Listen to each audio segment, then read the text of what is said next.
my own world of make-believe. Kids screaming in their cradles, profanities. I see the world through ice covered in ink and bleach. Cross out the ones who heard my cries and watched me weep. I love everything. Fire spreading all around my room. My world's so bright, it's hard to breathe, but that's alright. Hush.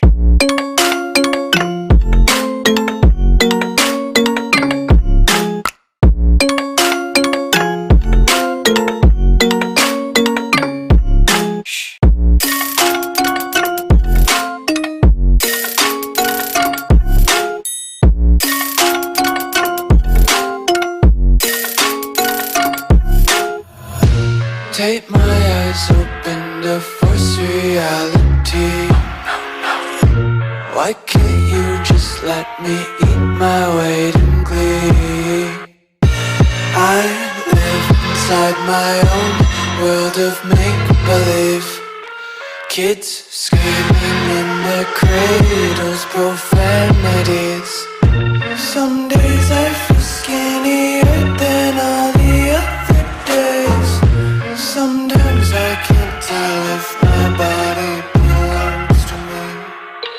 I love everything. Fire spreading all around my room. My world's so bright, it's hard to breathe, but that's alright. Hush.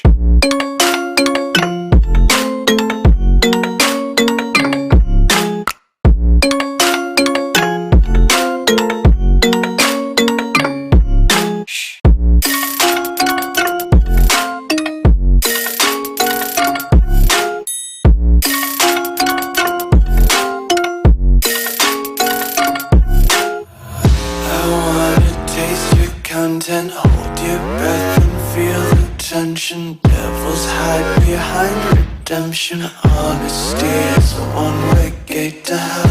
I wanna taste consumption, breathe faster to waste oxygen. Hear the children sing aloud. It's music till the wick burns out.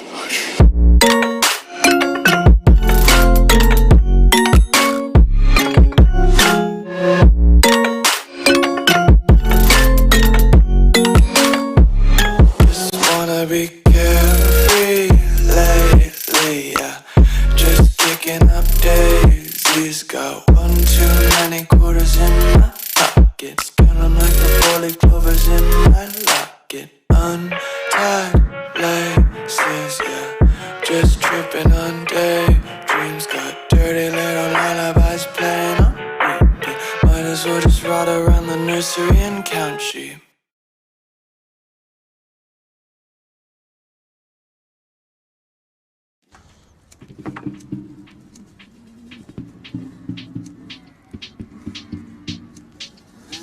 I figured it all out. You think that you want it, it's all a facade, yeah. You want adrenaline, fuck the consistency, fuck the emotions. I figured it all out. You think that you want it, it's all a facade, yeah. You want adrenaline, fuck the consistency, fuck the emotions. You fully loaded. You're fully loaded. You're fully loaded. You could never see him out of sight. Pull up on you staring at the light. Don't tell me don't push me. Don't tell me don't push me. Don't tell me don't push me. Don't tell me don't push me. You could never see. You could never see him out of sight. Pull up on you staring at the light. Don't tell me don't push me. Don't tell me don't push me. Don't tell me don't push me. Don't tell me don't push me.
push me. You could never see. You could never see I'm out of sight. Pull up on you staring at the light. Don't tell me don't push me. Don't tell me don't push me. Don't tell me don't push me. Don't tell me don't push me.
The bow breaks and I will fall. The ground shakes, the wind will shiver off. The world returns the same place without change. I will do the same and get out of your strain. Whoa. Can't forgive myself, can't bottle up my memories. If only time will tell the truth and stop explaining the calm before the swell. I feel it in the melody. I will forget this hell and find my sweet serenity.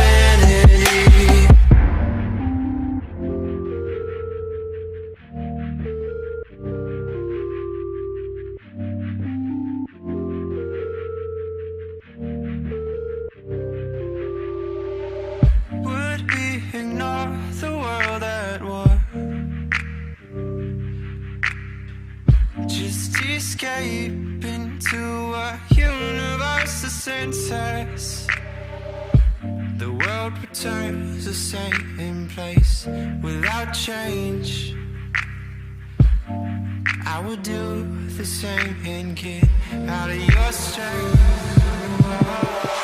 I can't forgive myself, can't bottle up my memories. If only time will tell the truth and stop explaining the calm before the swell. I feel it in the melody. I will forget this hell and find my sweet serenity. I can't forgive myself, can't bottle up my memories. If only time will tell the truth and stop explaining the calm before the swell. I feel it in the melody. I will forget this hell and find my sweet serenity. Find my sweet serenity. Find my sweet serenity. Find my sweet serenity. Find my sweet serenity. Find my sweet serenity. Find my sweet serenity. Find my sweet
Take me in the smoke, breathe me in and let me go.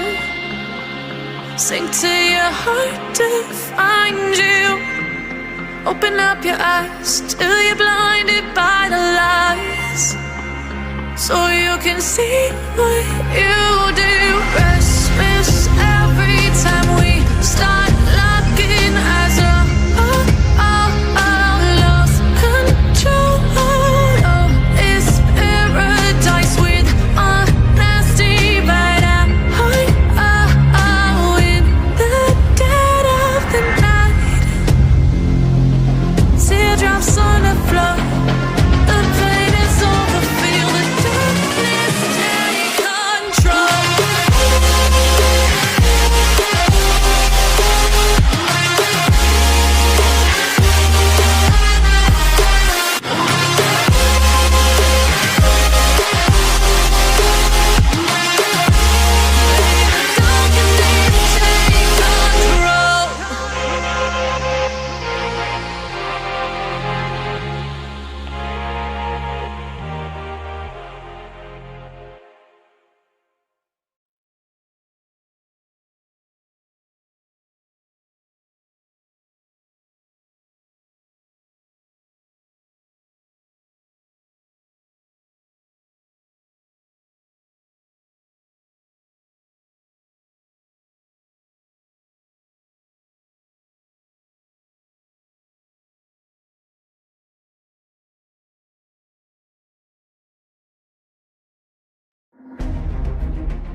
Good evening, everyone, and welcome to day number 8 of the Howling eSports Season 1, sponsored by the Howling eSports organization. Tonight, we have 2 best of ones coming your way. The first between LGM, MON, Fantastic eSports, followed by a clash of Monospa and Galactic eSports. Bringing you all the action, I am Curtis Gas Pump Tally, alongside me, Brian Baymax Custer. It is great to be here with you this morning. We should have a fantastic set of games going on today. Lagama versus right here, right now. Lagama is a team. They picked up Eventum, who played for Fantastic eSports last year. He's already beaten Fantastic eSports once with Lagama. He's looking for revenge. Absolutely, and again, I am fairly new to this league. I'm coming in for Yarokala, of course, and I don't have the same exact experience that you do with the matchups with the teams here, but with the matchups that we see today, our first one going to be LGM versus Fantastic. I've heard some talk that LGM really is the team to beat here on display today, and I'm hoping that Fantastic eSports can put up a good showing as well, but I mean, historically, we've seen LGM in this league. Some very good performances overall. Their only loss so far to date, a unfortunate forfeit due to their AD carry not being able to arrive in time for their first match.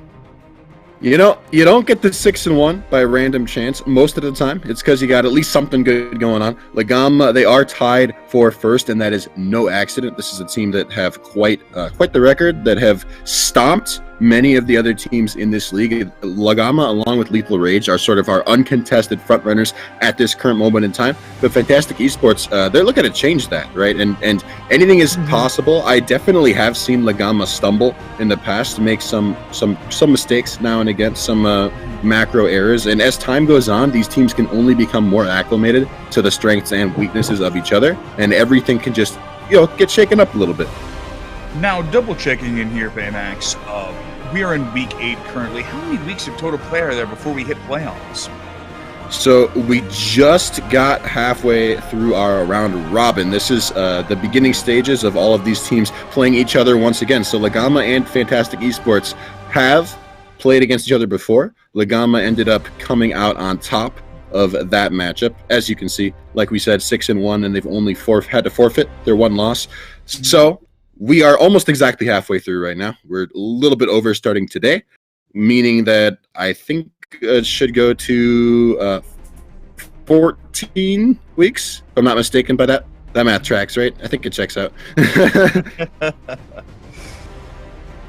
Well, I think the thing to look at here is that we're halfway through the season, and one of the things that immediately strikes me about the standings is that so many teams are in an absolute dead heat against each other, especially in the lower half of the standings. Right, we've got four full squads at a record of 3-4 here on the season, and that's the kind of thing that's only going to, lead to heightened competition amongst those teams. Oh, for sure. Like, we're halfway through the season. Things are getting really important. We still have 4 teams that are tied for 4th, which is basically last. Harmony did drop out, so technically they're going to be last place. But other than that, like, everyone else, we have Monaspa Galactics, Kravare, and Fantastic Esports all tied with a 3-4 record. Kryevina is in 3rd with a 5-3 record. Like, these teams are all right next to each other. Anything can happen. Everyone is trying to vie for that 3rd and 4th place spot. And honestly, 1st and 2nd, they're not locked in, but they're almost locked in. Lagama and Lethal Rage they're strong teams. They're going to make it to playoffs. I can practically guarantee you that. Everything else up for grabs, and the teams know that. Right, exactly. But it's also worth mentioning that we're looking at a best-of-1 environment where games can be extremely volatile, and that's how some of these teams in the lower standings potentially can crawl their way up with explosive gameplay, smart drafting, a definite priority for most of these teams. Oh, we've seen that in the past. We've seen that with some interesting picks coming through, like Impulse's Akali and Kiana. We've seen that in top lane drafts. We've seen a Zac top a couple of times. These picks that are a bit unorthodox, that are, borderline cheese, but can come through with a lot of success. And that's part of what I like most about these best of 1 setups, like you were talking about, is you can get situations where anything can happen, and it does make things a little bit more volatile, which it can benefit the top teams. It can also detriment the top teams, and it just sort of depends. And you got to kind of wait and see what happens. It credits people who are good at adapting and who pay attention to what their enemies are doing. I think there's also something to be said for teams that have a cool head, right? Because I see so many teams in best of 1 situations, or even best of 3 environments, end up losing because they can't dial it back from a tilting or very difficult early game, and that's something that's going to be absolutely vital. And I think it's oftentimes an undersold skill of certain squads to be really level-headed, especially in the face of early game disadvantages. Especially in the current meta, when things can snowball out of control so quickly. You have junglers that really rely on gold and items and getting a lead early to get ahead. There's Karthus, Olaf, Syndra, Orianna, Aphelios. Go down the line. If a champion is strong right now, there's a pretty good chance that if that thing gets some kills, you are gonna have a really hard time.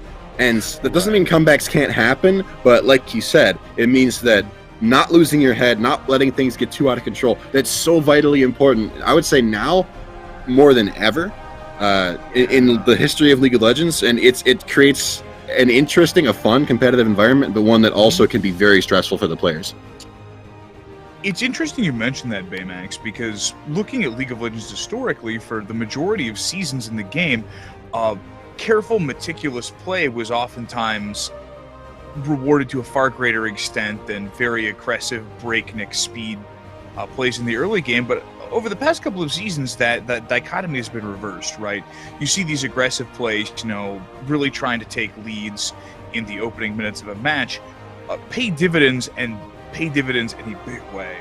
So I'm very looking forward to seeing, what kind of aggression some of these teams are going to be bringing, what kind of strategies they'll have to essentially counter that early aggression. And I think drafting is going to figure in as a major part of that. And I'm very curious to see the way that teams in the Howling eSports League are going to be handling that specific component of the game.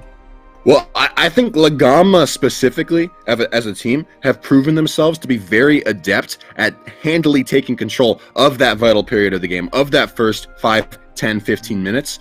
That's something that we've seen them do time and time again. And when I mentioned a little bit earlier on that I think Lagama, in terms of vying for first place with Lethal Rage, they don't have quite as controlled macro. They don't have quite as calm and calculated of a play style, but The period where Lagama typically mess up, in my mind, is later on to the game. 15 minutes, 20 minutes. Once those big epic monsters start coming online, the Elder Dragons, the Barons, the macro play at that point begins to fall apart a little bit. They sometimes don't really know they don't have a clear answer on what to do with themselves.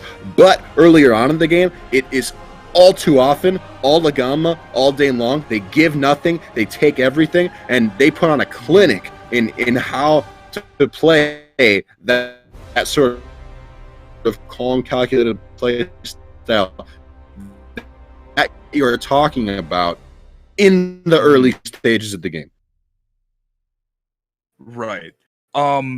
Absolutely, Baymax, and I think that it's something to be said for various jungle styles, where the priority goes most times in games, and I see a lot of jungles kind of fall into one of two mentalities, where you have the very aggressive, want to get kills, want to get ahead, counter jungling very frequently, or you have the, in terms of, if you're looking at the North American scene, someone like X-Smithy, who is a classically very macro-oriented jungler looking to set up for his team, not a very strong duelist, oftentimes put on stuff like Sejuani, and those two methodologies for jungle are very different schools of thought, but it seems like Laogai and Ma going for that aggressive style of jungling, and I think that that's something that can really eke out a lot of wins against teams that are less prepared or less able to handle that level of pressure.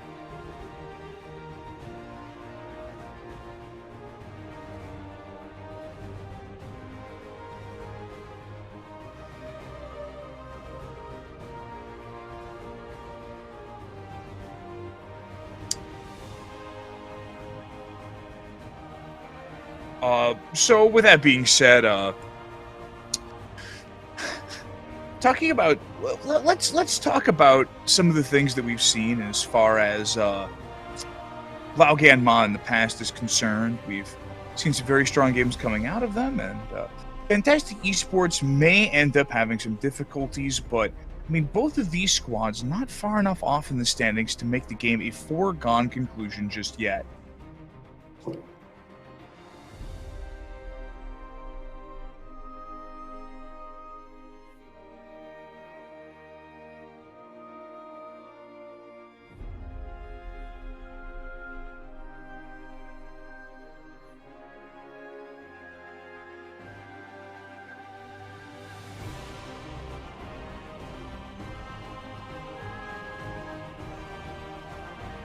All right, I think I might be back. I've been having some internet issues. Hopefully we got that resolved. Can you hear me, Mr. Gas Pump? I sure can, Baymax. All right. Oh, God.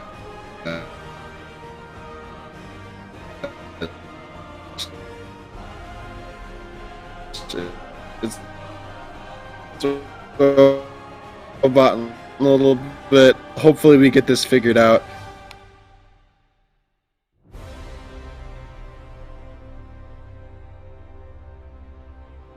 All right, we are going to be going on pause here for a few minutes. We'll be right back after 10 minutes. You won't want to miss it here on the Howling Esports League Twitch.tv channel.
Then in a little while I'll see you start to smile, and you thought you forgot that you know how.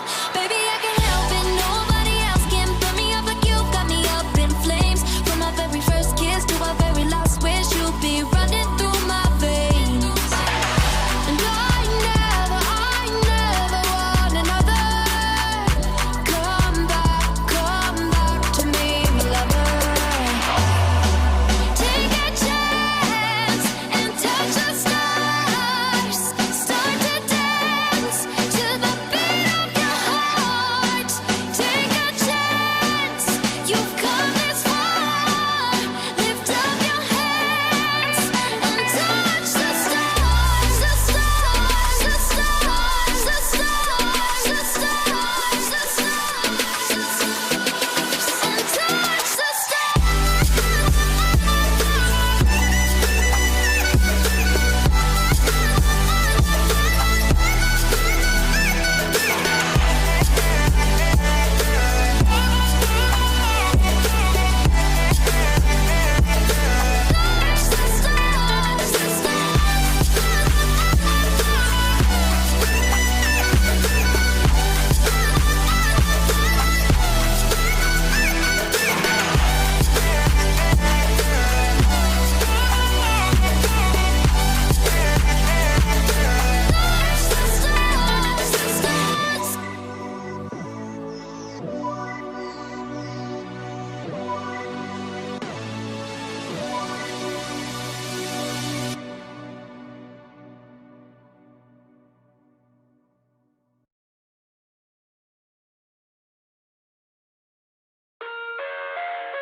I live inside my own world of make-believe. Kids screaming in the cradles, profanities. I see the world through ice covered in ink and bleach. Cross out the ones who heard my cries and watched me weep. I love everything. Fire spreading all around my room. My world's so bright, it's hard to breathe, but that's alright. Hush.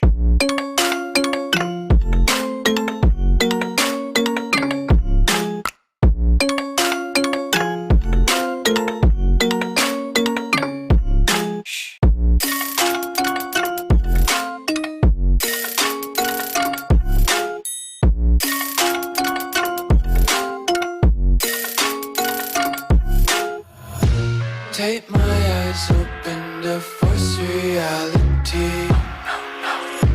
Why can't you just let me eat my weight in glee? I live inside my own world of make-believe. Kids screaming in their cradles, profanities. Some days I feel skinnier than all the other days. Sometimes I can't tell if my body belongs to me. I love everything. Fire spreading all around my room. My world's so bright, it's hard to breathe, but that's alright. Hush.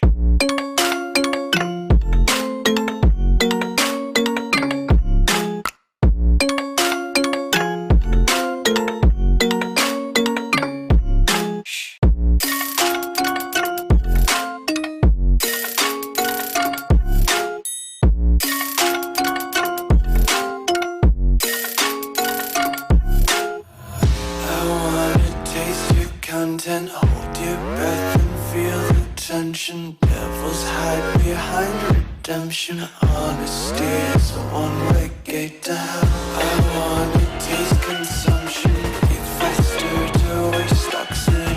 Hear the children sing aloud. It's music till the wick burns out.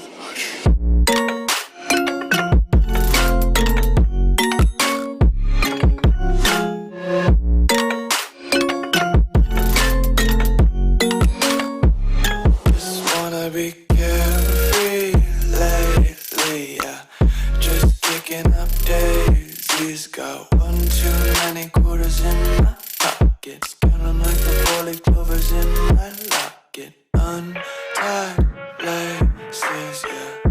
Just tripping on daydreams. Got dirty little lullabies playing on repeat. Might as well just ride around the nursery and count sheep.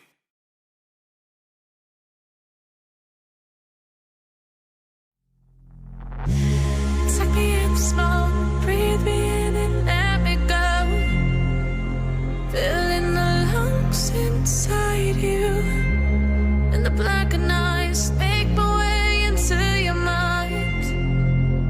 Just to know what you knew. Restless every time we start locking eyes. Lost control.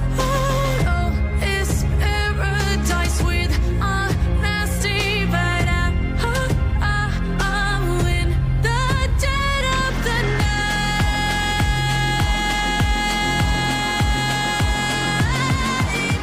Let the darkness take control.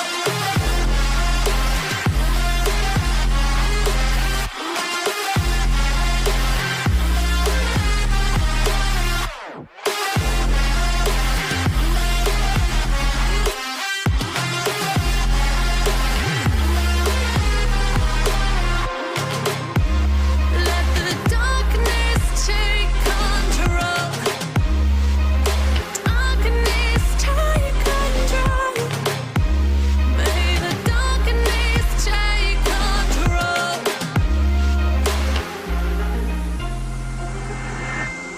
Take me in small, breathe me in and let me go.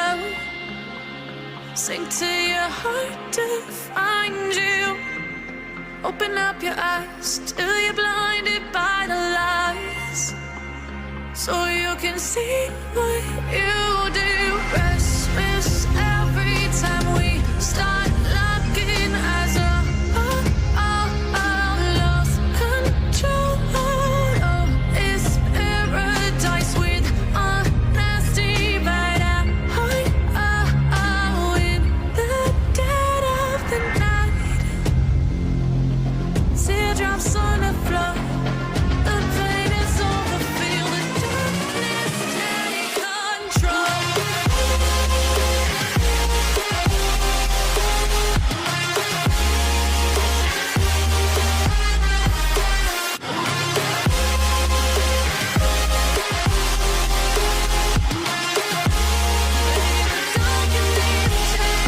control.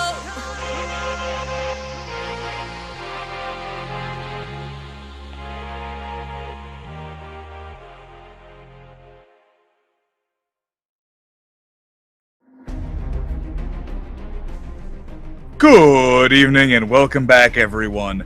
I have some unfortunate news for you. The original first match of the night, LGM versus Fantastic eSports, has been decided in a forfeit. LGM was unable to field their top laner and will be handing the match win over to Fantastic eSports.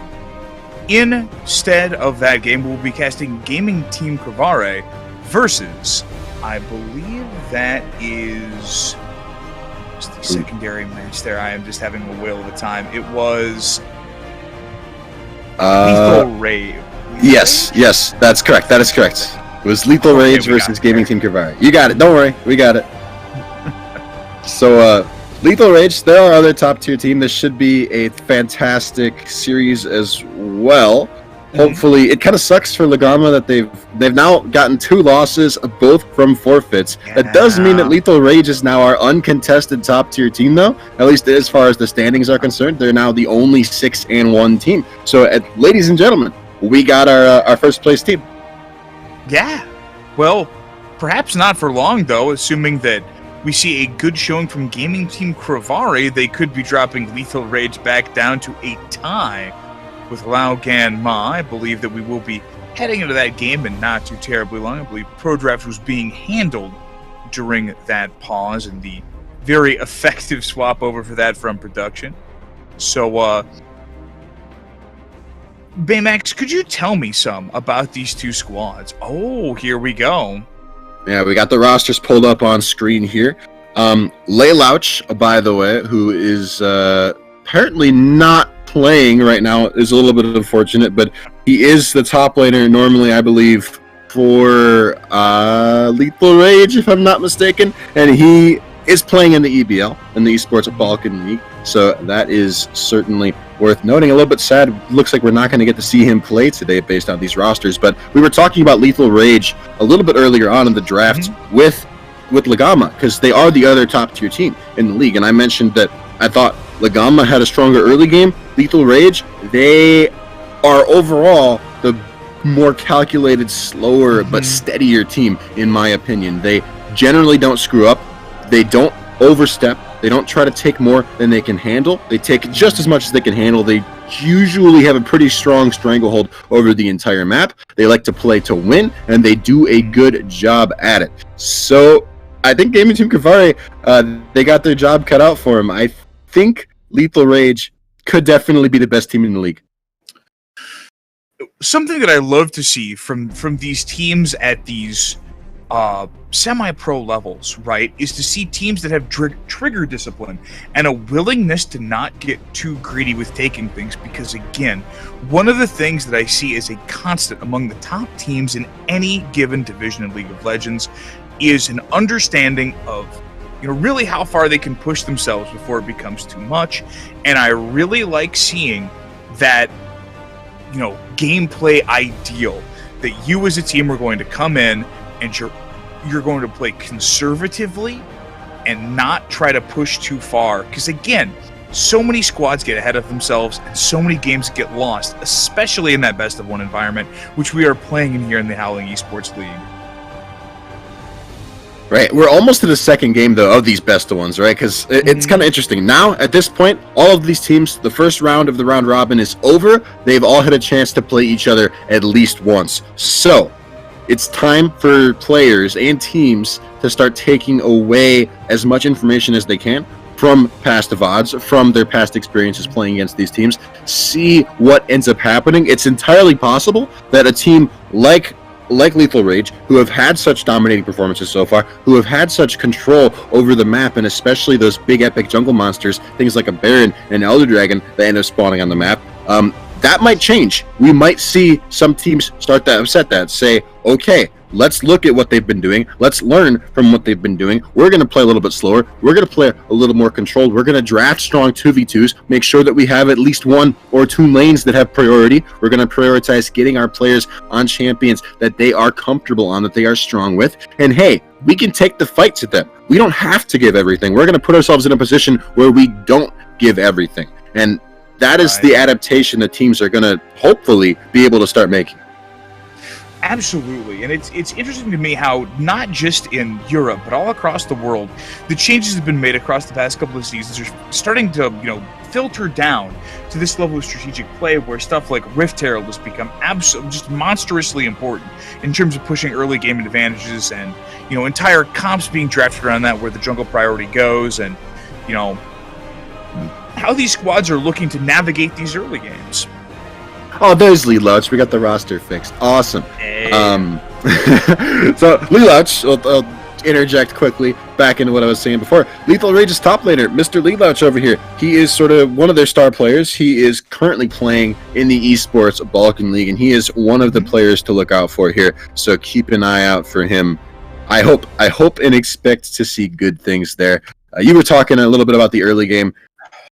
We'll see. I think we got room to spice things up. Like I said, Lethal Rage is a team that their early game, if anything, that's where I think they got some places they can maybe clean things up a little bit, look to get a little bit more consistent.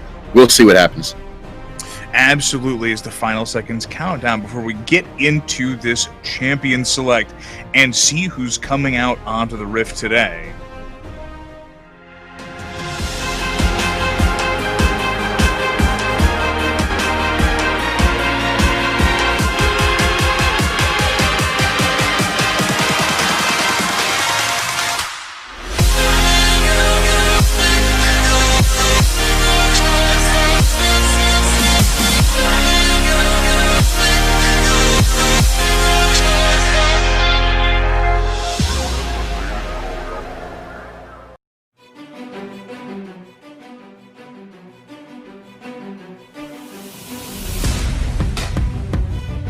And we are now in and underway with this champion select, with this draft. And we will have to mention here that Gaming Team Cravari did lose a ban. Yeah, it's a little bit unfortunate. It always kind of sucks to start out without a ban. We'll see if that changes draft up at all moving into this. Like we said, I think the best way to take the fight to Lethal Rage is to draft a composition that has got a little bit more oomph earlier on into the game. I don't know if that's something the Gaming Team Cravari are going to be looking comfortable with, but they're taking away some of those powerful options that Lethal Rage would normally have. They're taking away the Syndra. Sona is a pick that's seen a lot more priority lately. That's been taken away. The Karthus jungle as well. That's a little bit less of an early game pick, a little bit more of a scaling one, but still item spikes super hard around that 15 to 20 minute mark. Volibear and Graves. This is an interesting jungle matchup. Volibear versus Graves. And Volibear is one of these champions that has changed so dramatically in the past few patches. It's hard to get it through your head that you have, an actual viable jungler rather than the classic just run at them composition that you had with Volibear previously. But Graves, again, that very early game aggressive jungler scales up into a major AD threat as the game progresses, and it shows that Gaming Team Cravari do want that early aggression. I think that's the right choice to make against a squad like Lethal Rage. Well, we'll see, right? Especially when you have opted to give that Lethal Rage Ezreal Yuumi. We are on patch 10.15, which means that Yuumi had her, I think, 10.14 nerfs come through where she got gutted. But unless you forgot, in 10.15 she got buffed again. She's getting a lot of mana back from proccing her passive on those auto attacks that they're hopping off somebody. I think Ezreal Yuumi never really stopped being viable even after those very significant Yuumi nerfs came through. I think Ezreal Yuumi was still something that could be opted into. It's just that strong of a duo. Now that those buffs have come through on 10.15, this is once again one of the scariest, if not the scariest bot lanes, I think, on Summoner's Rift, and in the hands of Pharah and Kira as well. This is just something. Lethal Rage, okay, it is weak early. Like, Ezreal Yuumi gonna have a hard time shoving out wave early, gonna have a hard time finding pressure. Like you said, Gaming Team Cravari, they got a strong jungler, they got a pretty strong bot lane. Looks like they opted for a Galio support, which is a lot of utility, a lot of engage, a lot of playmaking. That's all fine, but in my mind, they are probably on a timer, because that Ezreal Yuumi is going to become very hard to deal with. Not just the Ezreal Yuumi, right? But you look at this composition that has such expert ball delivery as the Darius and the Volibear with the new ult gets him into the fight. That is an absolutely massive 5v5 Wombo composition drafted by Lethal Rage. And if some of the squishier members of Gaming Team Cravari are not watching their toes, they are liable to get absolutely annihilated before those CC timers even wear on in the first place.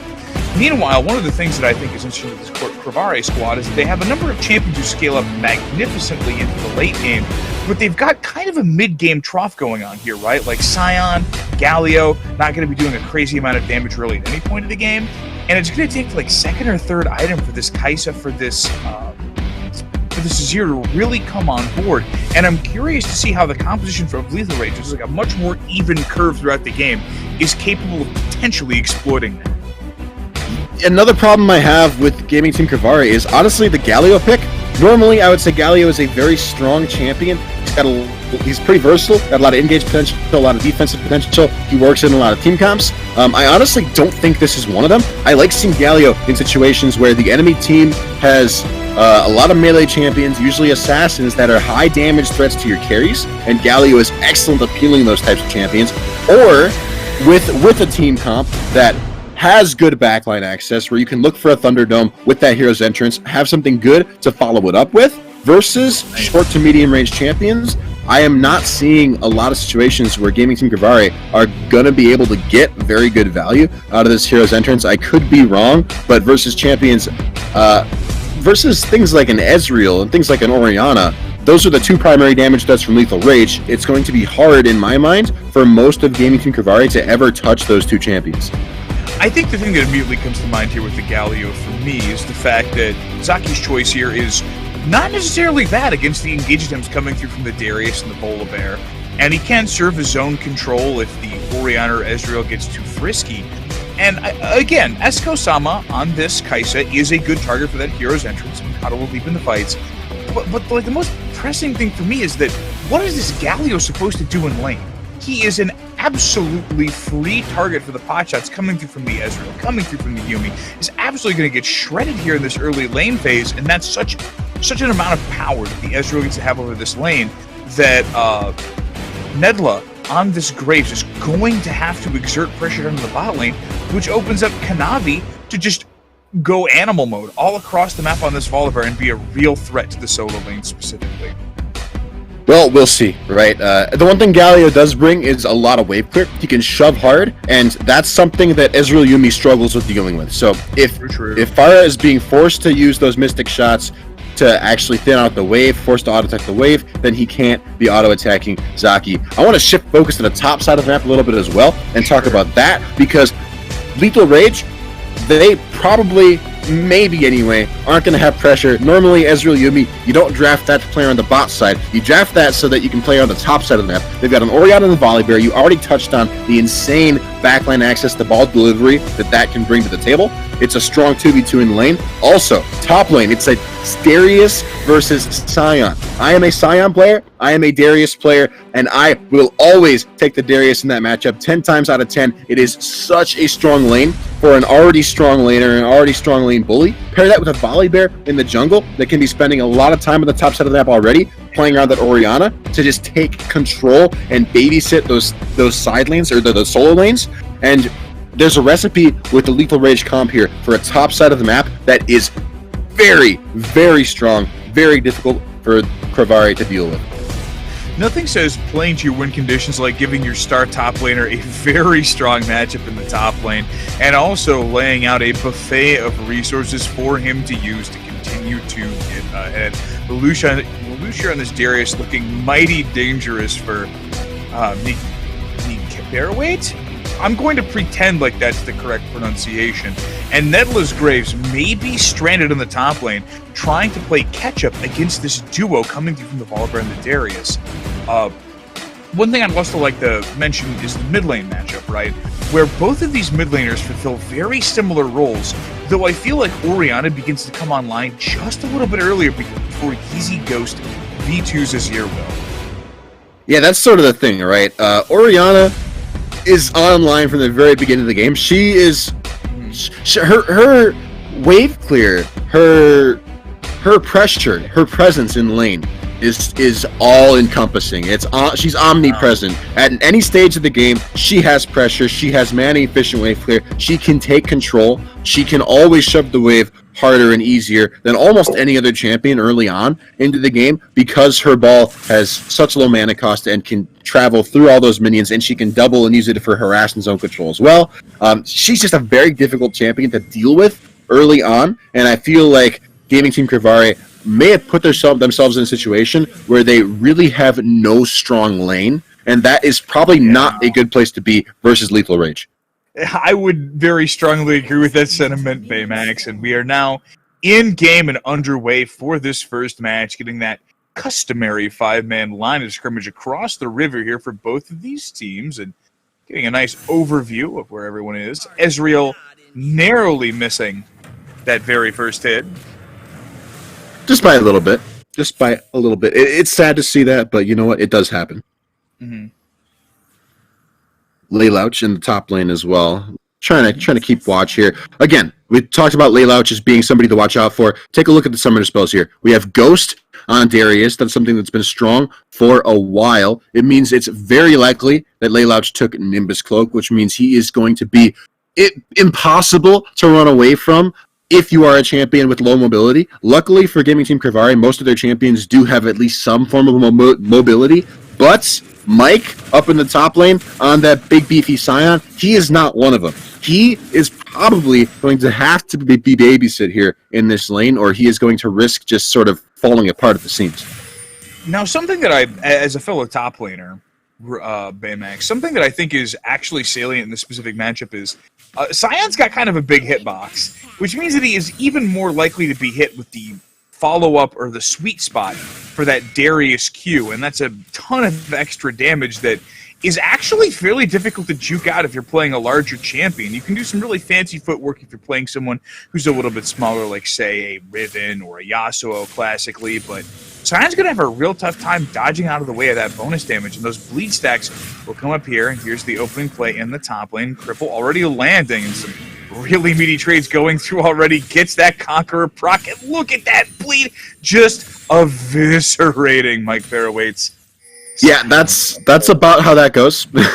That's about how that goes. You can't stand up to the Darius, and the thing is, too, Sion as a champion, he's normally thought of as being a lane bully himself, but he's pretty reliant on his decimating smash, on being able to land that up and charge that up, and normally that is an ability that has a lot of presence on a low cooldown, does a lot of damage, it has knock-up, but versus Darius, who can take that apprehends, and who is already a melee champion, so in a melee versus melee matchup, Darius doesn't need the apprehend to engage. It's already melee. He can pick a fight, he can harass just by punishing you for walking up to the minions. He can save that apprehend for when you try to charge that decimating smash, and he will take that Sion's decimating smash and make it null and void, cancel it in the middle of the charge up, and boom, now Sion's biggest lane bullying tool is gone. It's erased, been totally nullified, and he's on top of Darius because Darius just pulled him in. It makes the matchup so very hard to deal with. And honestly, Mike, he's probably just going to have to give a lot of CS, try to stay safe, and cede a lot of that top lane pressure to Lethal Rage.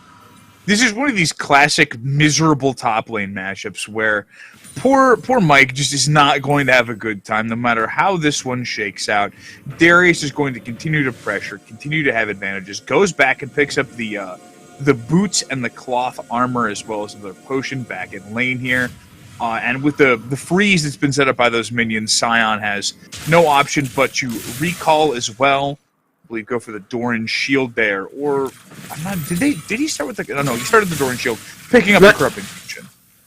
I think he started with the pots. But regardless, though, 2 starting items. It definitely says a lot for how he feels about being in that lane. And the answer is not good. We can shift focus, though, to the bot half of the map because we do see Kanavi starting to begin to take the Scuttle Crab, set up maybe for an early dragon play. Bot lane could be a little bit overextended here from Gaming Team Kervare, especially since Simulants has mid lane pressure. You see him roam down and sort of hit that vision plant, secure control over the bot half of the map for Lethal Rage. So not only does Lelouch have that top lane under control for now, but bot side vision control is entirely in favor of Lethal Rage. Absolutely, and just as you say, Baymax, brokering control is the name of the game here. It feels like Esco-sama and Zaki have been pushed back this entire time, and with the presence already shown by Kanavi's Volibear here, it's going to be real rough, but here's Nita coming up top. 2 already pulled on in, but that's a very low Darius, has the flash available. Kaneda comes up through. And for an escape here, the Ghost will be enough. Great trigger discipline there. Holding the flash and the escape through from the Darius. Nice stuff on the gank. And stuff from the gank. I like Nedla going topside to punish Kanavi for showing on the bot side of the map. But, if anything, that might even end up being a benefit for Lethal Rage here, right? Trading Ghost for Flash in the top lane. Summoner spell trade is worth it. And look at Kanavi taking this dragon away. Easy Dragon knows exactly where to be and when. Now going to be looking to clean up some wolves here, get some more vision of this jungle. Graves, is in position on the top side of the map, but I mean, the Volibear is ahead minions. You have that early air Drake, which is going to be great cooldown reduction for the entire game. That's really going to be a major issue once the Ezreal and the Yuumi are hitting level 6. Yeah, it won't be too long. That final chapter will be available, and we'll start to see that coming online. Oh, but that being said, though, Ezreal, fairly low on mana here. Until that tier comes on through, Ezreal does have some issues, especially spending as many Mystic shots as he is here. In the top lane, though, that gank from the Graves. Nedla buying some pressure, or at least some equalization for the Sion there. Mike going from a serious CS deficit, only being down by 5, and holding fairly steady at about that total, which is really about a best-case scenario, considering the difficulty of this lane matchup. Yeah, that's not so bad. You take those if you're Mike. Don't forget, though, Lethal Rage did sort of punish that GTK balanced the lane back out top lane, but they got punished for it by going ahead and losing that first dragon. And it was an early first dragon, meaning that Lethal Rage are well on their way to controlling an early Dragon Soul. if they can keep control of that mid lane, if they can keep pressure in the bot lane, which so far they've been doing quite well. We talked about bot lane, maybe the Kai'Sa Galio being a weakness for GTK. So far, they haven't had very much pressure. They're down about 10 CS, and like you mentioned, Fair has got that tier picked up. These champions are going to start coming online. Once you have that final chapter, once you have especially a tier and then in the combat item like a pickaxe or a sheen available for Fair, the Ezreal can start really doing some damage. But for now, though, Nedla heading towards the bot side might find a skirmish with Kanavi. Level 6 available for the Graves, looking for this coming on through, but Volibear is present as well. They have spotted him out here looking to steal this. Smite is available, will be going over the volley. They look to push on in. Azir coming through as well. No ultimate available for the Ezreal or the Yumi. That is going to be a very low. Graves getting absolutely an out. The first blood is there. Easy Ghost may be in peril as well, but Kanavi forced to flash on out in the gank attempt. Ends up rolling. Snake Eyes is the first blood going the way of Lethal. If that was any other AD carry other than Ezreal, Fair might have been in trouble there. I like the idea from Zaki walking up, looking for that Shield of Durant top, but it's in Ezreal. He can just Arcane Shift out. He's going to be safe. He's going to be fine. And guess what? Kanavi was right there. And Nedla, I liked him taking the fight to Kanavi to start off with. It looked good. He won the initial trade, and everything went south from there because the collapse came through from Fair. Esco and Zaki could not walk up. There was a turn in the way. It looked like sort of a split call from GTK, and Lethal Rage ended up just coming out on top in a big way. And now this is a team where I would say GTK, the one bright spot that they really had at this point a minute or two ago was that Nedla was still strong, still had a lot of pressure in that jungle, doesn't really anymore. Give away that kill to Kanavi, who is now going to be very scary on this armored bear himself. Right, and I think the name of the game there is disrespect for the damage that Volibear can bring on out to the table. It's easy to forget that Kanavi here can do a lot of damage in pretty short order, and the dunk landing onto Nedla ends up paving the way for that first blood. And, I mean, that's explicitly what you don't want to see here, especially given the fact that your team is already at some disadvantages as far as lane pressure, as far as lane dominance is concerned. Giving over a kill like that is certainly a rough situation to be in. Now, Lelouch coming on down here looking to interrupt and harass Nedla off this Rift Herald. Azir does have the inside track. It looks like Lelouch is going to try to get this one up gracefully, but does pump fake on back. Does end up simply accepting the L there on that one, and the Rift Herald going away of Nedla. A good pickup for the jungler of GTK. Not a bad look, but again, next dragon is spawning in about 60 seconds, and Kanavi opted to give away that Rift Herald, which is good for GTK. Can use that to get some early pressure, get some turret plates, get some gold on somebody, probably the Azir or maybe the Kai'Sa. But it does mean second dragon spawning in 30 seconds or so. Vision control bot side, Scuttle Crab going over to Kanavi. Some deep wards could be dropped by Simulets and Kanavi into the into the blue side jungle as well. And I think we actually don't see any of those dropped, so maybe no wards picked up for Lethal Rage just yet. Still, though, Scuttle Crab Vision, priority over this dragon, going over for now in favor of Lethal Rage. But Nedla looks like he probably got the Rift Herald unpunished. Yeah, and that's such a huge pickup to make, right? And a lot of that has to do with the lane priority, the lane pressure. It was very good of Yeezy Ghost as well as Mike Paraway to kind of cheat towards that Rift Herald and make it a dicey proposition for Lelouch to try and go in and harass that. But if you look at the creep score up in the top lane, 30 in advantage for the Darius. But this dragon looks like it may be a foregone conclusion in favor of GTK. Yeah. Oh, that was close. That was close. Didn't quite make it. I like the shot. I am so surprised to see Lethal Rage give that dragon up. I think that was a bit of a misplay by them, honestly. They had vision control in the area. They had pressure mid lane. They could have made a move there. They knew Nedla was topside taking away that Herald. I think a big part of it was there were no wards that were dropped, that maybe no wards that could have been dropped by Lethal Rage in that bot side jungle. And in my opinion, if you're going to give away that Herald, if Kanavi is going to spend so much time around the bot side of the map, you can't lose so much control over that objective. Because now, Gaming Team Kavari, they got Herald, they got Dragon, they're looking top lane also. Oh man, already getting the stacks there. There's the play coming on in. Blown flash, nicely done. He's just flexing on that Darius power right now at this particular point of the game. Doesn't even have a single completed component item, but already well underway to shutting Mike Fairway out of the game. 30 CS the advantage, and you talk about that dragon, right? And I think the big operative there is it seems like Lethal Rage, as we see the replay here, Yeah. very, very close. Oh! Yeah, that was a knee-jerk reflex smite there from Nedla.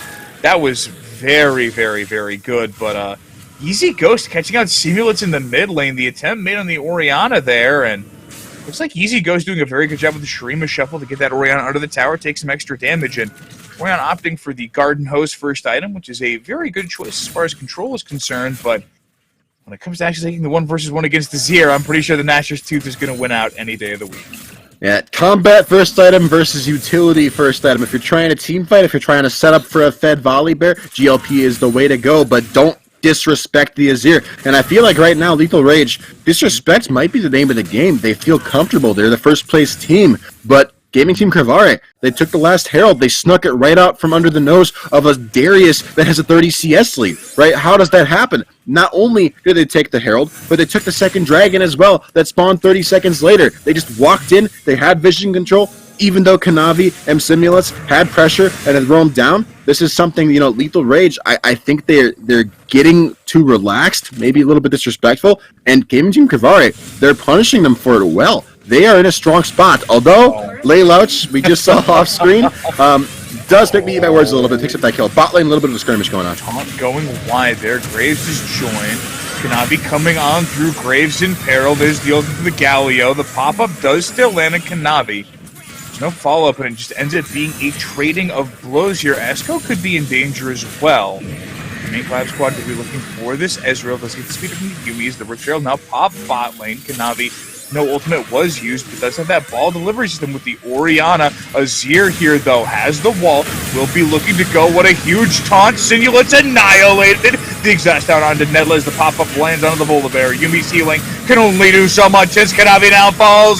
That's going to be Yumi. Almost dropped down to a sliver. Keria forced to drop on back as this bottom tower eats the Rift Herald charge, and now falls with GTK tying up the gold and finding advantages now in the bot lane. GTK, yeah, they're still 100 gold down, but it's basically dead even. That's for the first time this game, although Laylouch might be about to change that. Trading a turret top lane as well, not a bad idea from him, but still, GTK, they find a 2-for-0, they find first turret. Unfortunately, I don't think they got any turret plates from that turret. The Herald got dropped just a little bit too late, but still, GTK fighting up against Lethal Rage in a big way, and they're finding successes, they're finding leads. They got that second Dragon. We can look at the replay here in this fight. Simulants and Karsa going too far forward, a nice double taunt shield of Durant. Lethal execution from Esco going forward. Teleport coming down from Mike, who says, you know what, I can't do anything top lane, might as well join the bot lane fight, help out my team, get a turret for us. And suddenly, just like that, GTK, there's nothing Fair can do, right? He's forced to back off. Another kill going over mid lane here. Liver and Ezreal falls. Man, the fact that Esco was able to survive that is just a huge blow for Lethal Rage, who is starting to fall behind here. 100 gold down, but more importantly, losing out in terms of map tempo, pacing. Graves coming on through, getting that burst on, and Yumi's damage and healing not enough to save Simulants. Carry may be in peril, but the creep wave not quite in position to continue aggressing on this tower. And Lethal Rage looking real sloppy here as we head into the mid game. It feels like they're reeling. They don't know what to do. They're not expecting GTK to be hitting them as hard as they are. And GTK, they just keep the tempo up. They keep the pressure. They say, we're going to make a play here. We're going to make a play here. We're going to flash. We're going to flash on Simulants mid lane. We're going to dive this turret bot lane. We're going to make you face check us because we have vision control. We are going to take this dragon. We are not letting you in this pit. Absolutely. And look at the position here. Yeezy Ghost on this year has been an absolute monster this entire game. But first time this match, Lelouch is here, and there's the engage from the Volibear coming on through the Darius, looking for the angles. That will be the Graves grabbing that. Dunk is in. Will not be the execute. Esco will fall. That's the wall bounce coming on through it. Look at that damage. Absolutely insane from Yeezy Ghost. It's Fair, the only man left standing from this team. And the Israel will soon fall. The ace coming through for one in favor of GTK. And Easy Ghost going huge. I am eating my words so hard. Lethal Rage and Lagama, the two teams that I thought were almost locked in first and second place, but GTK is just changing the game here A 1-for-5 ace for GTK. They pick up their second dragon of the game. They get mid lane turret knocked down. They get Herald as well. Total control over the map. This is a team that was behind in gold for the first 10-15 minutes of the game. They now have about a 3,000 gold lead. They're picking up the Herald, but doesn't account for dragon stats either, although mid lane Yeezy might be in trouble here. In peril, can't quite get under the tower in time, and a huge shutdown over to Simulants. Definitely needed that on the Orianna. Picking up that 900 gold shutdown was 0-4 there, but Cash Infusion could be the ticket there, especially opting for Garden Hose rather than the Elude Zeko. But here is a version of that fight. The engage looks so good here as that teleport is channeled. Now the cars are coming on in. Simulants teleports in as well. It's a great Oliver leap in. This fight turns because Easy Ghost on that Azir simply cannot be touched. She just does so much damage. That was a nice Emperor's Divide, too. A lot of damage. And the start of this fight actually looked not bad, right? The engage from Kanavi was good. The Shockwave, though, just by a hair, missing some of the key carries there from GTK. I think, maybe if Nedla and maybe if Zaki had gotten picked up by that Shockwave, they might die in that team fight. The tides might turn. Easy is strong. I don't know if he's strong enough to carry with his key frontliners dead, but didn't end up going that way. Lethal Rage get dominated 5-1, and now we're looking back on the Rift. The Herald has fallen, the Dragon has fallen. GTK, they got the control. And you were talking about a mid lane. Simulus did pick up that kill, got some shutdown, might be a little bit closer to that second item. I don't think it matters that much, because you know what? The scaling win condition for Lethal Rage isn't the Orianna. It is the Ezreal. Fair is still relatively behind. He's finally got his Muramana completed. He's picked up a Sheen. He's in an okay spot, but compared to what GTK are bringing to the table, they got an Azir that's almost done with the second item. Nice. Top lane. Lelouch in peril. This team showing up there. Only getting the heal, getting the speed boost, but Lelouch forced the flash on out defensively, looking to chase them down, but the healing from Yumi is just enough. Sion forced to ult on out defensively, and the ult catching Orianna there, but that damage from Esco is absolutely ridiculous. Navi is there coming on in, and the Chili Smite, as well as the Volibear Bite, enough to take that kill. Fights happening all across the map, but the Rift Herald charge from the top lane and claim a third tower now for GTK is Mike Paraway there, forcing Kanavi on back towards his base. Yeah, Simulants and Esco trading lives, but it's GTK taking the objectives on the map, forcing Lelouch and Keria off of these turrets, taking 2 turrets top lane, freeing up more and more control over this top half of the map, just in time for the Baron to spawn. As we approach that 20-minute mark, we got a big purple monster joining us onto the rifts. So if the dragons weren't enough for you, we got a Herald now. The Fair trying his luck in the spot lane, finding himself a little bit low on HP. Was that from a 1v1? Was that just him and Mike duking it out? I'm not sure what happened, but Fair not doing so well in the HP department right now. I think that if there was a truism to address this game with, it's the Darius being the win lane lose game champion, because GTK is putting on a clinic on how to deal with this champion, right?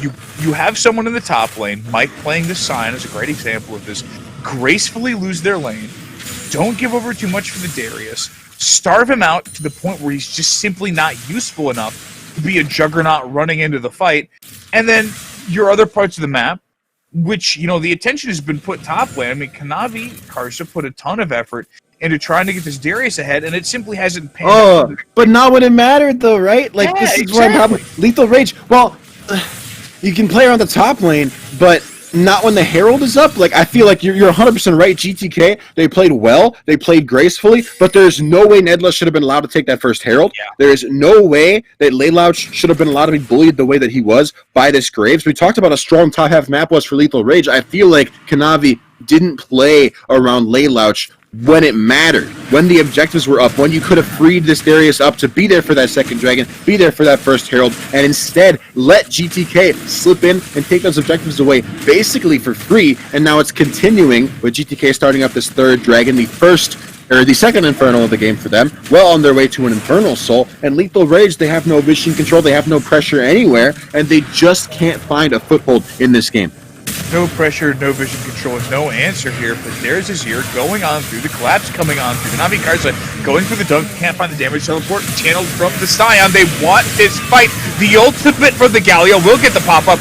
Eskosama will fall. They're looking to try and turn this Zaki here, dropping lower and lower. This is the turn that they need as Mike Fairway now falls, gets the transform. That's going to be a 3-4-1 with no trade on back, and Baron there to start up immediately for the side of Lethal Rage. Baron getting started up at Lethal Rage. They've got no smite. They have no real DPS source. It's going to take him a long time to get this one done. Nedla might be able to look for a steal. Baron's still at 6k. Laylouch taking damage, but Keria is there to keep them healed up, keep them topped off. Keep in mind, though, smite to no smite. He might look for a steal. Absolutely. 2 seconds till Kanavi Karsa comes back up, and they forfeit the Baron. They know that they don't want to try to wrangle with this Graves and give that objective over, but that cash infusion for Lethal Rage is absolutely vital. Taking the fight there, a little bit of over-aggression, a bit of overconfidence comes to bite GTK back hard, and just like that, all of their gold advantage whittled down to almost nothing.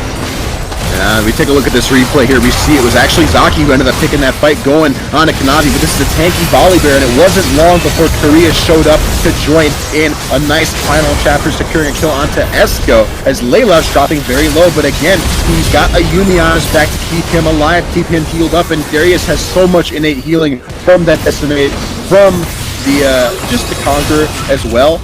He's impossible to kill. You gotta focus him down before he's got that Noxian Might, and when he does, it's just game over. Lethal Rage, they win the fight, they take control, at least for a brief moment, but still, it is GTK who are threatening that Dragon Soul. It is GTK who are scaling incredibly well. Got the Morellonomicon picked up for Easy Ghost, so the healing is going to be mitigated quite a bit as time goes on here. I think GTK, they misstepped in a big way, and there is room for Lethal Rage to get back into this game, but still, they are in a strong spot.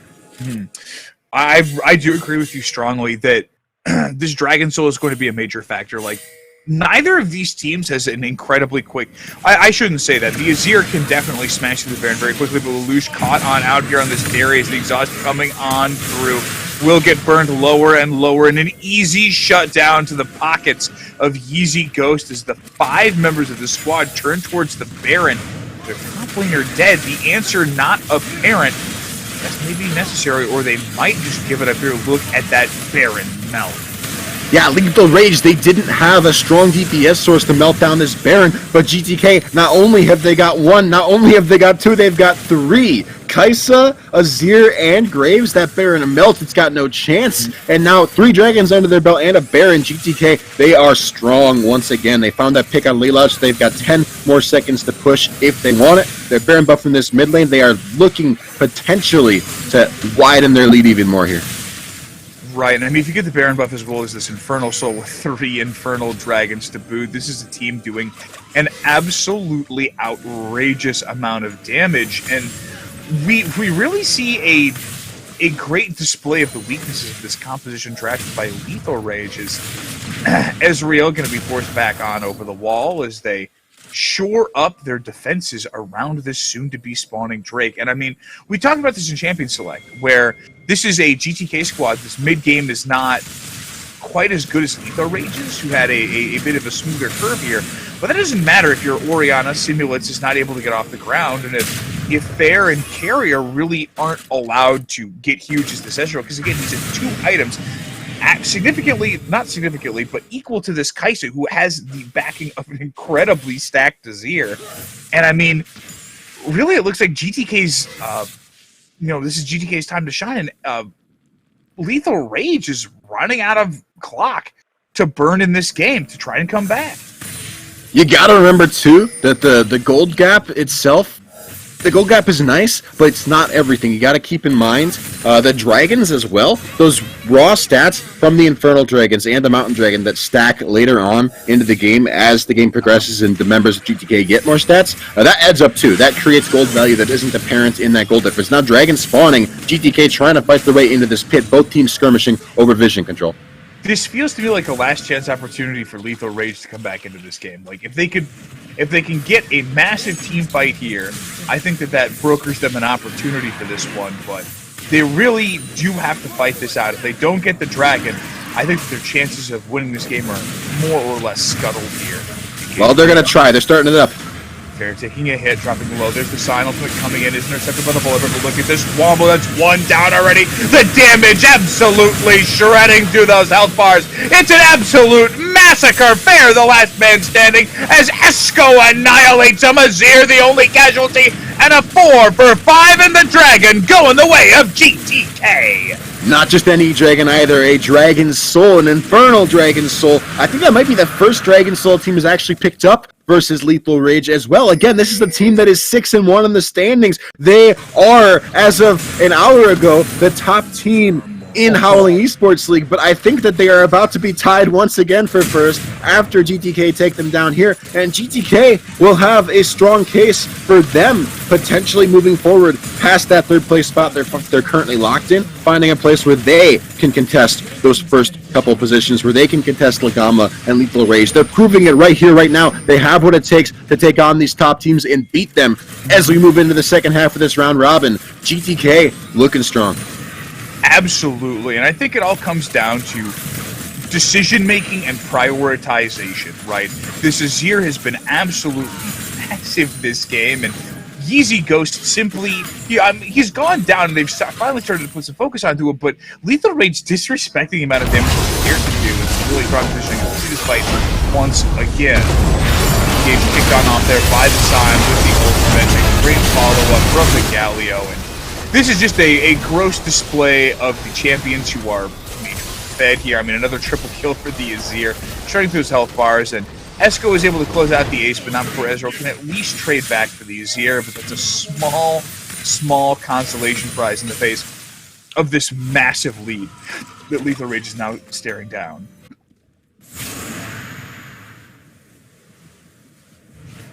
But, that being said, of course, squad's moving out of the map. Zach is looking top lane here. Going to be looking for a cut off against Lelouch here. Kaisa coming on up. Oh, he's in so much trouble. Wait, are they not going to check? They're not going to check the bush. Oh my gosh. Oh. Getting out by the skin of his teeth. Goodness That was gracious. That was good. That was scary. All right, GTK. Looking for more here. They're moving forward. They didn't manage to get the pick on Lelouch, but they are going to try to siege into this space. They lost their Baron buff, and Lethal Rage picking a fight. Right. Going to be looking for the Kaise. Is going to get rooted up, but they don't have the burst damage. As Galio comes in, will end up falling eventually. That's a 2-4-1 so far, as Easy Ghost now joins the fray. Starts absolutely annihilating the Ezreal and Kanave Karsa.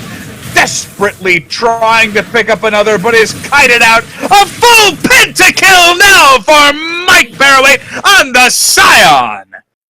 A Scion pentakill. I don't know what I expected was going to happen in that fight, but that is not it. That is not what I was expecting. Pentakill for Mike, the giant barbarian that was getting massacred in lane for the first 20 minutes. Here we are. Here he is, 8-2 now. He picked up a Titanic Hydra, by the way. I didn't even notice that. A very aggressive build. GTK, they win the fight. They win the Baron. They win the Dragon Soul. They win these Nexus turrets and Gas Pump. They're winning the Nexus, taking Lethal Rage down, giving them their second loss of the season in Howling eSports.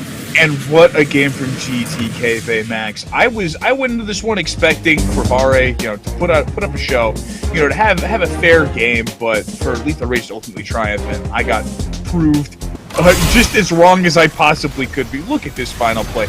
Here's the engage attempt. It looks like they're going to Esco, but Esco dodges so well and for so long that they kite this out, and it's just enough time for Azir to start on the outskirts. But the real MVP of this fight is Scion.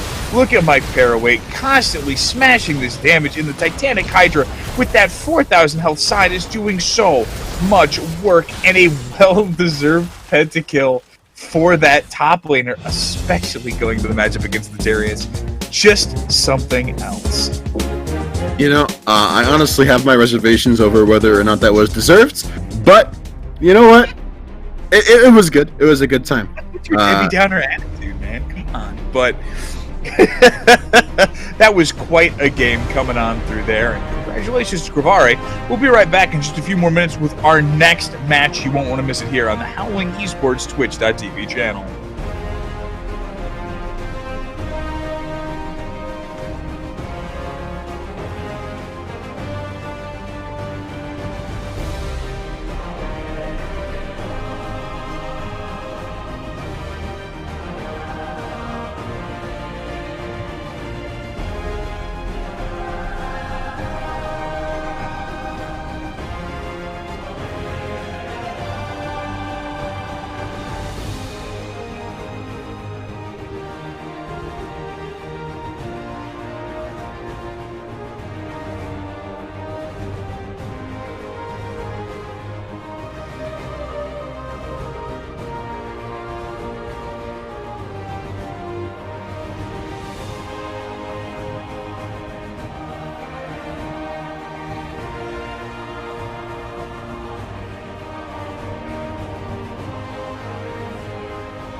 Hey, good evening, Mike. Congratulations on your win versus Lethal Rage. You Hey. playing Scion. Yeah. MVP award going your way, and deservedly so. Great game overall from your team, and a pretty big upset coming into the day. How are you feeling after your win tonight? I mean, I'm actually really happy with the way we played. I think I was having some doubts about how I was gonna end up playing this game because of the matchup. I ended up playing on top, but I mean, I did get solo killed, but overall I think we all played pretty well, especially our mid laner, and yeah, I'm really happy we managed to secure this win because it's an important one. All right, Mike. I want to thank you for being here. I want to ask you, this was an important win. What do you think? What do you think about? Why do you think you guys won that game? I want your breakdown, a mini breakdown of like what happened that enabled you guys to take down Lethal Rage. Okay, so overall we played our laning pretty well, which allowed us to not only scale well, but we even accelerated that through making plays on bot and giving Azir a couple extra kills. And in the mid game, we set up our objectives really well with vision and worked around it.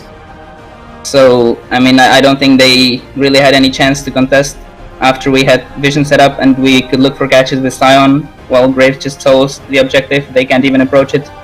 And like we did that repeatedly, so we pretty much didn't give them any room to breathe. And Go ahead, Gasp. I'm sorry. I was just gonna ask: was preparation a big factor coming into this match today? I mean, I'm pretty much always prepared to play Sion because it's pretty much my go-to pick for competitive right now. But we didn't really do any special preparation or like mock drafts for this specific match now. All right. All right. Well, sorry. If Gas Pump's got no more questions for you, which he might, go for it if you do. I'm good to go. Okay, I got one more. I want to talk to you about these standings real quick. You guys just found a really important win. How optimistic are you about what's in store for the future here for Gaming Team Kravari? Do you think that you can take one of those top spots away? We're getting first place.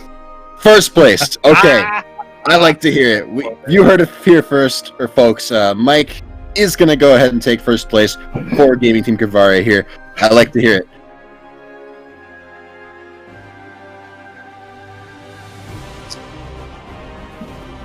All right, with that being said, we'll be moving on here and taking a short break here before our next match of the evening. Once again, a huge congratulations to Gaming Team Kravari in their great win over Lethal Rage this evening. We'll be right back in just a few more minutes with another great game.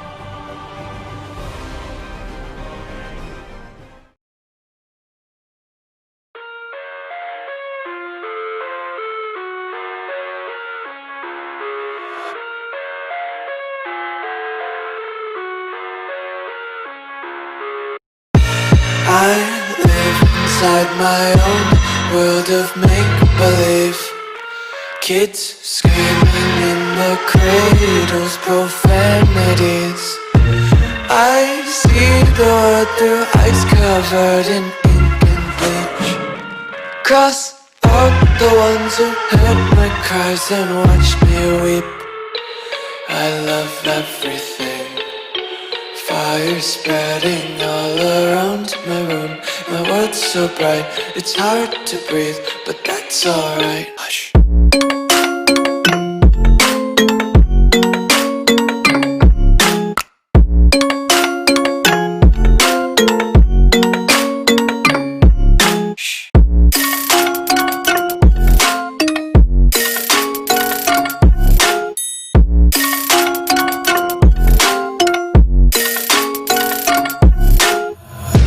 Take my eyes open to force reality.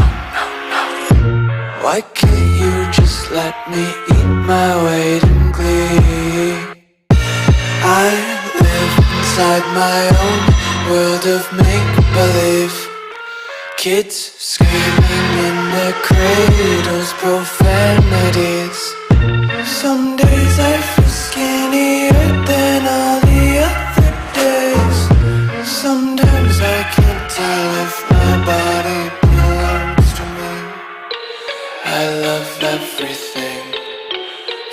fire spreading all around my room. My world's so bright, it's hard to breathe, but that's alright. Hush.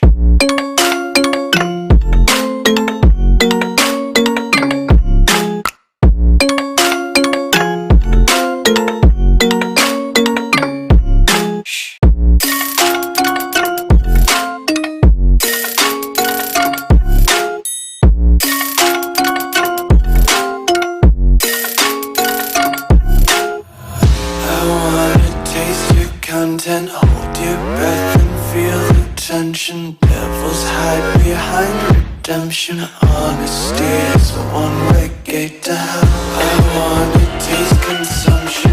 Breathe faster to waste oxygen. Hear the children sing aloud. It's music till the wick burns out.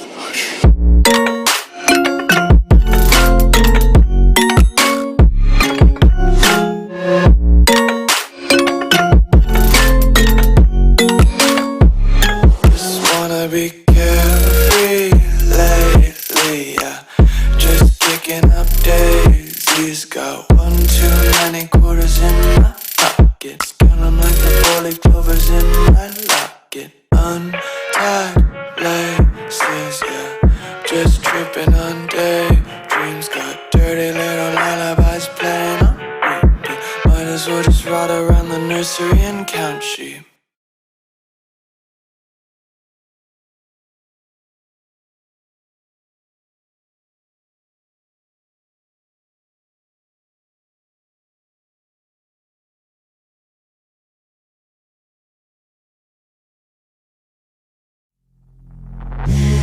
Take me in slow, breathe me in and let me go. Filling the lungs inside you, and the blackened eyes make my way into your mind. Just to know what you knew. Restless every time we start locking eyes. Lost control.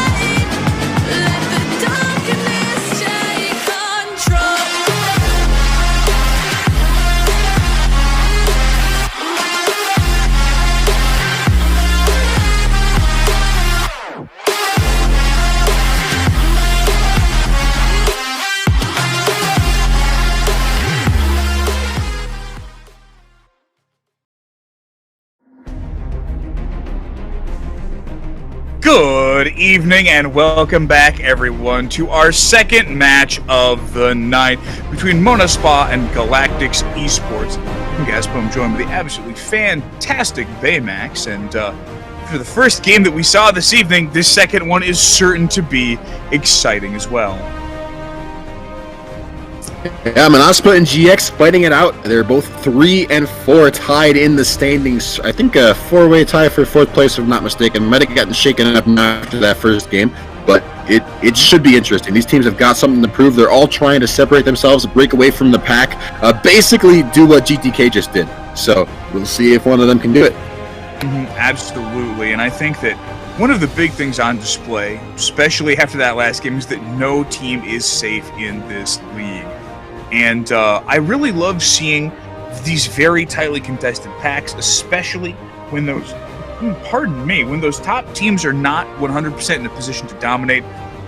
Makes things so much more interesting, so much spicier for everyone viewing, and of course for us on the casting desk as well. Now, things to consider as we look over these rosters and get prepped for this next game. I mean, Tuck looks the priority there. I think one of the big things to take away from our previous match was the Darius pick being effectively countered, and that's something that, you know, any strong choice is going to have to look out for. Countered is a strong word. It was played around. It was played around well. Although honestly, I still give GTK, I give them credit for how they played around that, but I think it was mostly, honestly, mistakes from Lethal Rage. I feel like Kanavi didn't play the jungle matchup very well, didn't prioritize objectives very well, and that Lethal Rage as a team got a little bit disrespectful. But we're looking forward to this game. I want to talk about Kenobi a little bit. Elite player here for GX.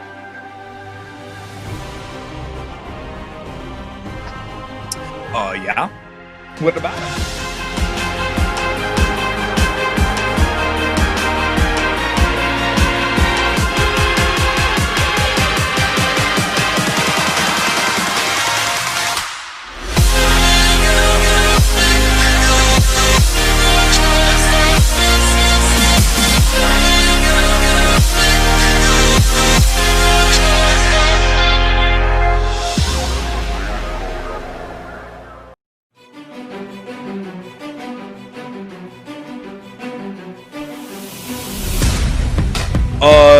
And here we are in Champion Select, already underway with the picks and bans. Going to see the Trundle as well as the Volibear hitting the bench here.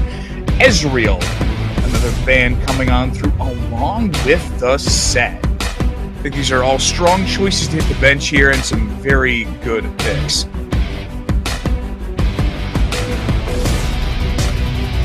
All right, so yeah, welcome back. Sorry about that. My internet's being a little bit funky right now.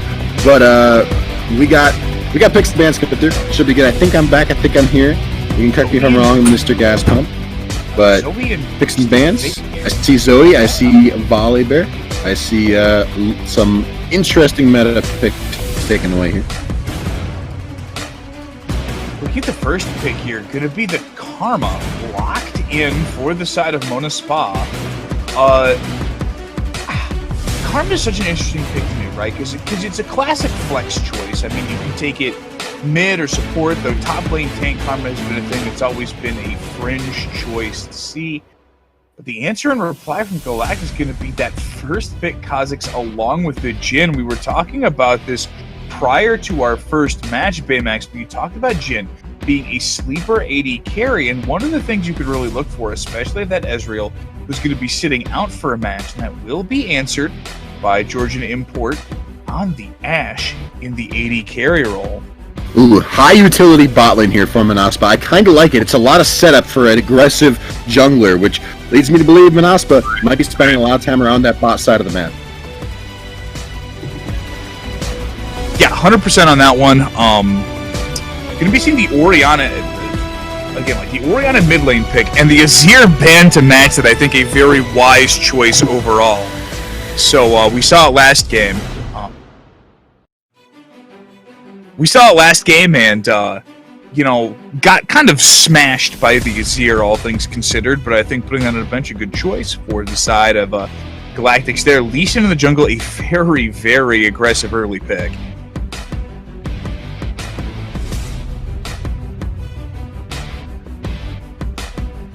All right, so we're looking at the second half of this draft phase. Camille banned out, along with the Azir and the Syndra. Aatrox hitting the bench as well for that final ban, and some slightly unorthodox stuff. I'm surprised that we're seeing the Aatrox banned on out here.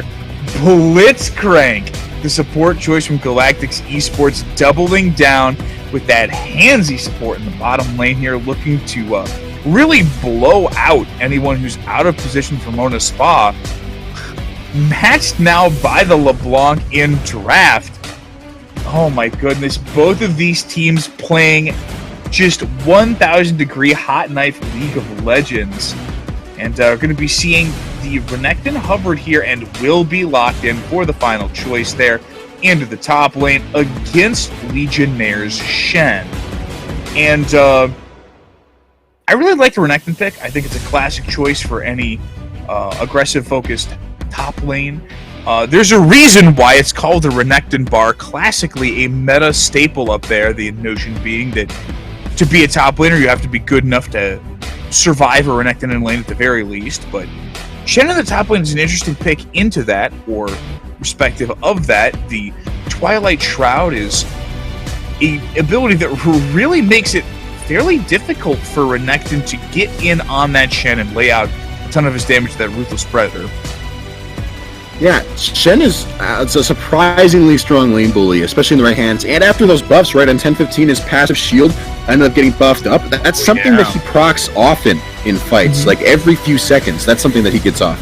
Yeah, I think Shen is a fascinating champion to me because especially after his rework, he's gone from being like, you view him as like someone who's going to have to play reactively in lane and really doesn't have a lot of late game reach, to being a champion who is more than capable of zeroing out an AD carry in team fights, and especially if you see these these Titanic Hydra builds where you're getting these auto attack procs and then getting the reset in. You can do an outrageous amount of burst damage with them as well, and I'm very curious to see how this plays into the Renekton, because again, we've seen Renekton built much more aggressively over the past couple of years, and I'm curious to see if Jakul continues with that philosophy this game.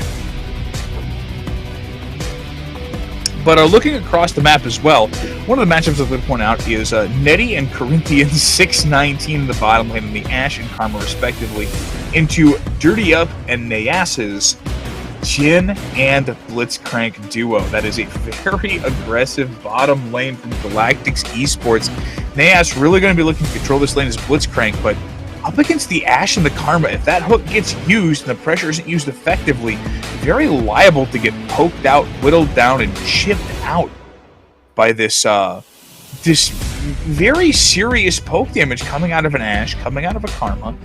And even if you do get the hook in, right, like if Georgian Import is there on this Lee Sin, could be very capable of turning a gank south very, very quickly. In the mid lane, though, going to be seeing I Can Be Happy on this LeBlanc versus Pantuffel's mid lane Orianna, and this is a classic matchup. We've seen this for years and years of League of Legends, and we see the Orianna having to play very passively, and one of the big things that I really hope that we can see is an Orianna who disallows the LeBlanc from free roaming across the map totally unpunished, because that's one of the marks that I see from an experienced mid laner who has played this matchup a number of times, is the ability for the Orianna to curtail the map movement of this LeBlanc and never let her do anything for free.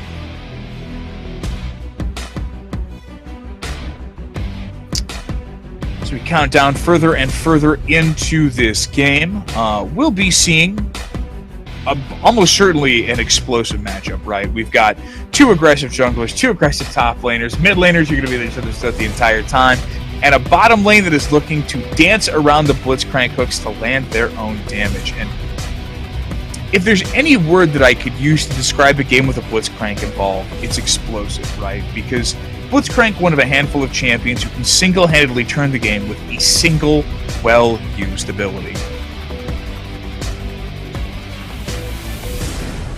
Alright, as we drop now into the loading screen here. Okay. I don't know. Blitzcrank, especially after...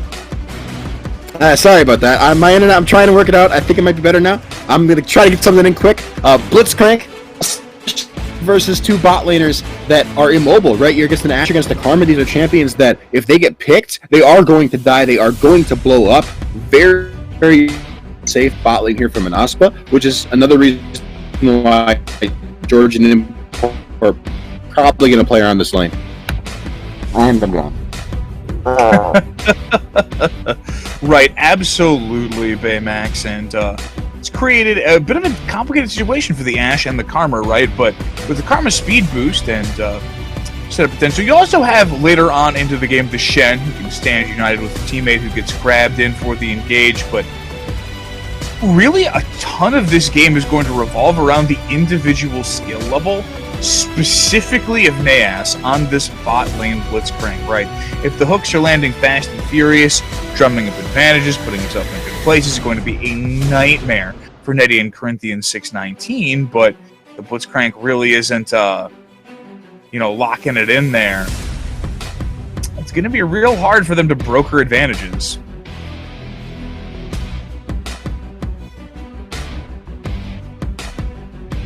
Okay, but have to wait and see what's going on as we get into game here. Bit of a meaty load screen, as sometimes is the case with spectated League of Legends matches. I think I might be back. I think. Have we done it? Did we crack It's the been clear for like 10, 20 seconds now. I'm optimistic. So you're telling me there's a chance. There is a chance. I mean, the first game was fine. I mostly fine anyway. I had some issues, but like it was good. We'll see. We're here. We're in the loading screen. I'm optimistic. I don't know if I didn't hear most of what you said, unfortunately. But do you want some of my thoughts on this team comp, or should we sort of move into the next stages here? Oh, okay. The next stage being actually in game. Fantastic. Yeah. Here we are. Welcome. All right, so going to be seeing both teams screaming on off the fountain here. Looking like a 5-stack coming through from Mona Spa, and curious to see if they're looking to prioritize defending their buffs. Again, they're against a Blitzcrank, so warding off the potential invade a wise idea, and then we have to Galactics to see how they react to this setup. But we're seeing Nan. We'll see. Sorry, I muted myself and I forgot. We'll see. The Blitzcrank is a scary invade, but they're not invading right now. They're just sort of spreading out, 5 manning. Manaspa did stack, so if an invade from GX were to have come through, they probably would have been okay. That's the best way to sort of answer a Blitzcrank invade, is to everybody sit in one bush, and unless he blind hooks the bush, you're going to get the jump on him and probably kill him. So I like the setup there from Manaspa to sort of defend against that. And it means the GX, they're sort of wise to sort of stay in their own jungle there. It strikes me as the classic bit of Blitzcrank psychological baiting, right? The champion has so much to do about that specific will he or won't he, that oftentimes you can get opponents to fake themselves out trying to get away from you. Dodge the hook. A classic maneuver is to pop your speed up on Blitzcrank and then just waddle towards them before they panic flash, and then you throw the hook out. But you're going to be seeing some very traditional jungle pathing coming through. Kazakh's going for a full topside clear as Lee Sin making his way straight to the blue buff.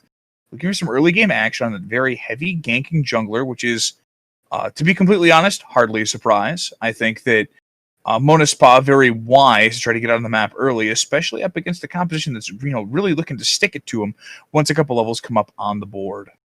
100%. They got an aggressive jungler. Georgian Import likes playing Lee Sin. Lee Sin is a strong jungle pick. You pair that with a mid lane that can set up for it well in the LeBlanc, a bot lane that can set up for it well with an Ashe and a Karma, even a top lane that can set up for it well. We talked about Shen being strong in that lane. He's also got a lot of crowd control. He can taunt up Jake and make that, or Jack, and make that a strong 2v2. And so Georgian Import, he's got a lot of options in the map. I think Manaspa as a team, they should look to control either at least the map or at the very least skirmishes around the map in the first 5, 10, 15 minutes of the game. But mid lane, I can be happy, might be a little bit far forward here. Does have the W up in just a moment, taking a ton of damage, but Lee Sin is here. Clone will be popped, and I can be happy down to sub 200 health off of that gank. There's some very potent stuff coming on through, and Kenobi making good use of his time and buying some extra pressure for Pantuffle in the mid lane. Yeah, I like that. A snowballing Kha'Zix is maybe even scarier than a snowballing Lee Sin, so if he can pick up some kills or burn some flashes early on, that would be a good thing for GX. But LeBlanc is a hard champion to gank, right? She's got that distortion available on a relatively low cooldown. She's got that passive to keep her hidden from sight as well once she drops to low HP. So I can be happy, can play, fairly aggressive in that lane without really putting himself in too unsafe of a position, even if he doesn't have that great of vision control. Now it's Georgian Import looking mid lane, and Pantuffle does not have as much mobility as I Can't Be Happy does. He'll have to play a little bit safer, stick to his turret a little bit more. Seems like he's taking your advice there as he hangs back in the lane, not going to be trying to force too much pressure. But something to look at here is the CS advantage already generated by Pantuffle is not to be scoffed at. LeBlanc historically does not CS quite as well as the Orianna, but tries to make up for that with sheer kill pressure and roam utility. But in the top lane there, he's looking pretty good for Shen so far, but Jancool, a little bit out of position as Georgian Import comes on through in the Lee Sin, looking to juke him out in the creep wave, but simply won't be enough, and an easy first blood going the way of a Legionnaire on this Shen. Ooh, and normally you might want the kill on the Lee Sin if you got a tank top lane, but we already talked about it. Shen is one of not many champions that can actually do quite well into that Renekton matchup, so definitely looking to Legionnaire to see what happens. Teleport from Jake, he's getting attacked again here. Man, the kick missing there is pretty big, though. Kenobi was on the sidelines, and maybe it would have been a little optimistic to make the attempt, but Jankul's teleport is down. Legionnaire does have that gold in his pocket, looking for the reset. And again, Renekton does get stronger this matchup once you have level 6, once you have the access to the Dominus, but this is going to be a tough one, especially with Shen's pick of the litter as far as first back items are concerned. Although, as we see the replay here, we saw Jack teleport in after this, but he's looking for the trade with Legionnaire. Georgian Import runs up. Looking for more. Just a classic case, a classic overextension there, and aptly punished by the positioning of Georgian Import on that Lee Sin. Blitzcrank Cook. Oh, that was close, actually. Grabbing the cannon creep, and Jin going to be paying the price for that one. Dirty up here, doing very well in terms of CS, 10 ahead of this Ashe, and Neo Die and Corinthians 619 really do have to play this lane safe, right? Like, one inopportune Blitzcrank Hook is certain death for this low mobility bot lane, and I mean, once that flashes down, it gets popped, man, you are living in the danger zone. Ooh, lots of wave clear, though, from an Ashe Karma, and they've got pressure right now. They might get ganked from Kenobi, but Georgian Import taking this dragon away. Can Corinthians stay safe? There's the Stand United coming on through, looking for the Shen to join. The flash goes completely wide, and it's going to be Naas, who is the potential victim, will be forced to flash on there. Dirty Up needs to be careful. There's the hook under the tower. We've seen Legionnaire taking a lot of damage. Will just barely dive out of the way of that last tower shot, and I can be happy. Going to be forcing a defensive flash out of Pantoufle, and it looks like Galactic's 100% playing on the back foot here. Yeah, they do get everybody out alive, though. No deaths going over. Manaspa not picking up any more kills, but Dragon does fall in favor of our blue side team here. Jack is able to pick up a turret plate or maybe two on the top side of the map. A lot of summoner spells burned, no one dying, but objective control. Manaspa picking up their first dragon of the game. And what a first dragon to grab, right? That Ocean Dragon is such a boon throughout lane phase. Already at 7 minutes, going to be providing a humongous amount of regen, sustain for this squad. And Galactics, I mean, by all means doing well here so far. Though we do see the lane swap coming through here already like clockwork to the top lane, trying to keep this Renekton down. And Shen swaps straight to bottom. I like this. It tells me Manaspa, they're looking to get proactive. They're not just going to be happy with taking away that dragon. They want the Herald as well. They're feeling strong. They know they're in a good spot. They have those big ultimate abilities starting to come online as well. The kick is available for Georgian Import. Pretty soon they're going to have the Ashe Arrow for Neodai, and they are looking to try to secure control over this dragon. That's a lot of damage, but the follow-up isn't there. Kenobi stuck in base, and while Corinthians take some damage there, this Rift Herald may end up going the way of Manaspa. We'll see. They started it up. They were the quickest to rotate, right? They got their bot lane there first. They got vision control first. It's all about who gets to that objective before who else, and it was Manaspa who had that control. They dropped the wards. They shoved Dirty Up out of lane. They said, this is our jungle. We're taking it. We got a first dragon. We got a first herald. We're ready to rock and roll, and there is nothing you can do about it. Sure looks like it. Herald is being rotated towards that mid lane at some point. I honestly think that against an Orianna, you almost have to get that Rift Herald in the mid lane. If you can get it down and claim the plates more is the better, but just having that point of power removed from the map is so huge. But that's the Ashe Arrow going wide. Georgian Import is here looking for the play. There's a kick straight back on in. Kenobi at a sliver. Another set of auto attacks from Neodai is enough to secure that kill. And now Dirty Up in trouble. Those slowing auto attacks from the Ashe are huge. And that's 2 more kills going the way of Manaspa. And GX, they land the hook, right? They picked that fight. They said, hey, Manaspa, they're caught out. We can find somebody. We can find Corinthians. But even though Neodai and Corinthians are squishy, they got Georgian Import there. They got backup. They got support. They stay alive. They turn the fight 2-0. Now a 3-0 in kills on the map and a 2,000 gold lead for Manaspa. And well deserved at that. That was a nice setup there.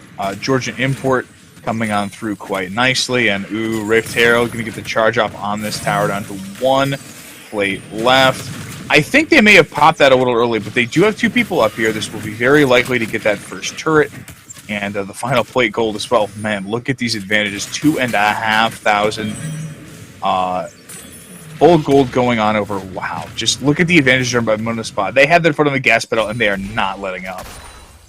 Here's the replay, though, and this is a setup from both of these junglers, but the Lee Sin coming in at just the right time, and Naeas not having ult ends up being a pretty big deal here. The attacks going on through here, and Corinthians drop down very, very low as well. The Blitzcrank not having any mana or the ultimate ends up, really tilting that fight and preventing the kill onto the Karma there, and Naeas forced to take the Walk of Shame back under his tower. Now we're looking back at the bot lane here. We got Dirty Gap. I want to talk about this Jhin pick. Champions play arrow though. It'll be cut out. Oh, that's going to be the kick coming on through here. They do have the vision. Wait. They had sight of him. Hold on. Are you sure? He had the vision icon over his head. That you know what? Is that the new camo icon? I would guess that might be a spectator bug, or something of the fashion, because it definitely didn't look like I Can't Be Happy knew where Kenobi was. He gets out of that one alive somehow, even after the nice crystal arrow. And guess what? Dirty Up and Naya actually ended up forcing Neodi's flash and heal. I'm guessing he got hooked there. Now Corinthians in trouble. Speaking of the hooks, Corinthians in trouble, but Georgian Import coming on down. Naeas slowed in a big way. No ultimate for the Lee Sin, though. As the Stand United comes on down here, things looking real rough. Legionnaire holding the taunt, but Naeas will be the victim. I Can Be Happy, potentially looking for this Jhin, but they will back off, securing the single kill. Corinthians drop to his sliver and getting out of that one, if only barely. Second dragon will be started up and likely picked up. Kenobi simply not on the map.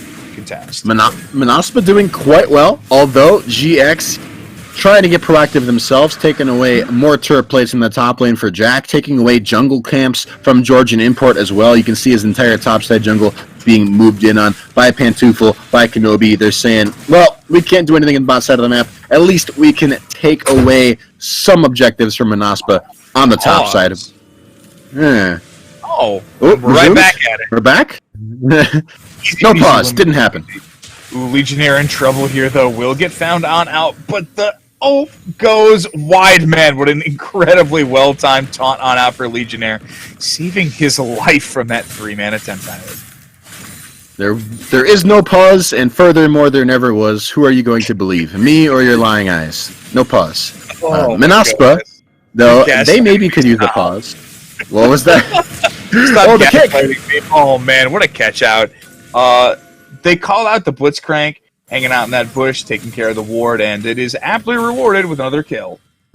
Another kill, 5-0. This game feels slow, but almost totally in control for Manaspa, right? They're taking everything. They took the first 2 dragons, they took the first Herald, and so far, GX have yet to even get a kill on the board, and this is with a team that, we talked about it. Manaspa, they do spike early. They have a strong skirmishing team early. They should have pressure bot lane. They should have pressure mid lane. They should have pressure jungle and top. That's what they drafted for, but they are playing around it so well. I am very impressed. Georgian Import hanging out down here, waiting for the anyone unlucky enough to step foot into the danger zone. People is here. I Can Be Happy, picking up another tower plate. Getting a little feisty with it. Ultimate not quite available from the Orianna yet. Backing off just before getting in range of that Lee Sin. Nice Spidey Sense tangle from Pantufel. So we can talk about the Orianna a little bit. Last time around, Orianna didn't work out quite so well, but it was, in my opinion, sort of a team issue, not an Orianna issue. This time around, the Orianna, so far, sort of the same thing, but moving towards the mid-game. Keep in mind, it's an Orianna Kha'Zix. That is a strong ball delivery system. Kenobi can go invisible, hop into a team, and if the ball's on his back, a nice shockwave, everybody dies. That can happen. In GX, they didn't draft to have that insane early game, to have lane pressure. They're going to probably spike around the mid game. Once some of those evolves start coming through from Kenobi, once Dirty Up picks up his first item, once he gets that Infinity Edge under his belt, these guys are going to start coming online, and the deficit is not huge. Manaspa got the first 2 dragons. They're looking to take away the first 2 heralds as well, but it's only a 2,000 gold deficit. Speaking of heralds, fight brewing around that. Ult comes in from the Shen. Georgian import forced on back. Kenobi will take that shutdown. Blitzcrank traded in response as Jakul now teleports into the fight. Corinthian 619 will need to be careful. Legionnaire is here in the front line, soaking up these hits. Taunt comes through as those 4th shots go and absolutely smash the Karma. The Kazakhs picking off another isolated target. And Galactic's doing a great job of taking that one, only losing 1 in response. There's Jakul now looking for Neo Die. I can be happy, looking to try to save his 80 carry, but the speed on that Renekton more than enough to grind out another kill, and just like that, Galactic's tying it back up off the play.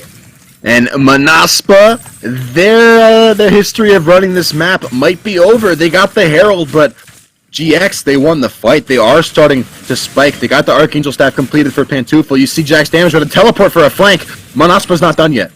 Legionnaire is here looking for this taunt, but it goes wide. What a loss. Man, Shen had it. I mean, Shen had the target in his sights, but simply could not convert off the play, and that is such a huge loss. I mean, not only does Galactics there take the fight, they take that mid lane tower, that all-important bastion of safety, and Naya's barely missing another hook. But the Herald will be potting it, and the turret game will be equalized here, 1-1, as that mid lane tower now falls. 16 minutes on the clock, and at least Mona Spa still does have that 2-dragon lead. Going wide there, and he'll be joining the party.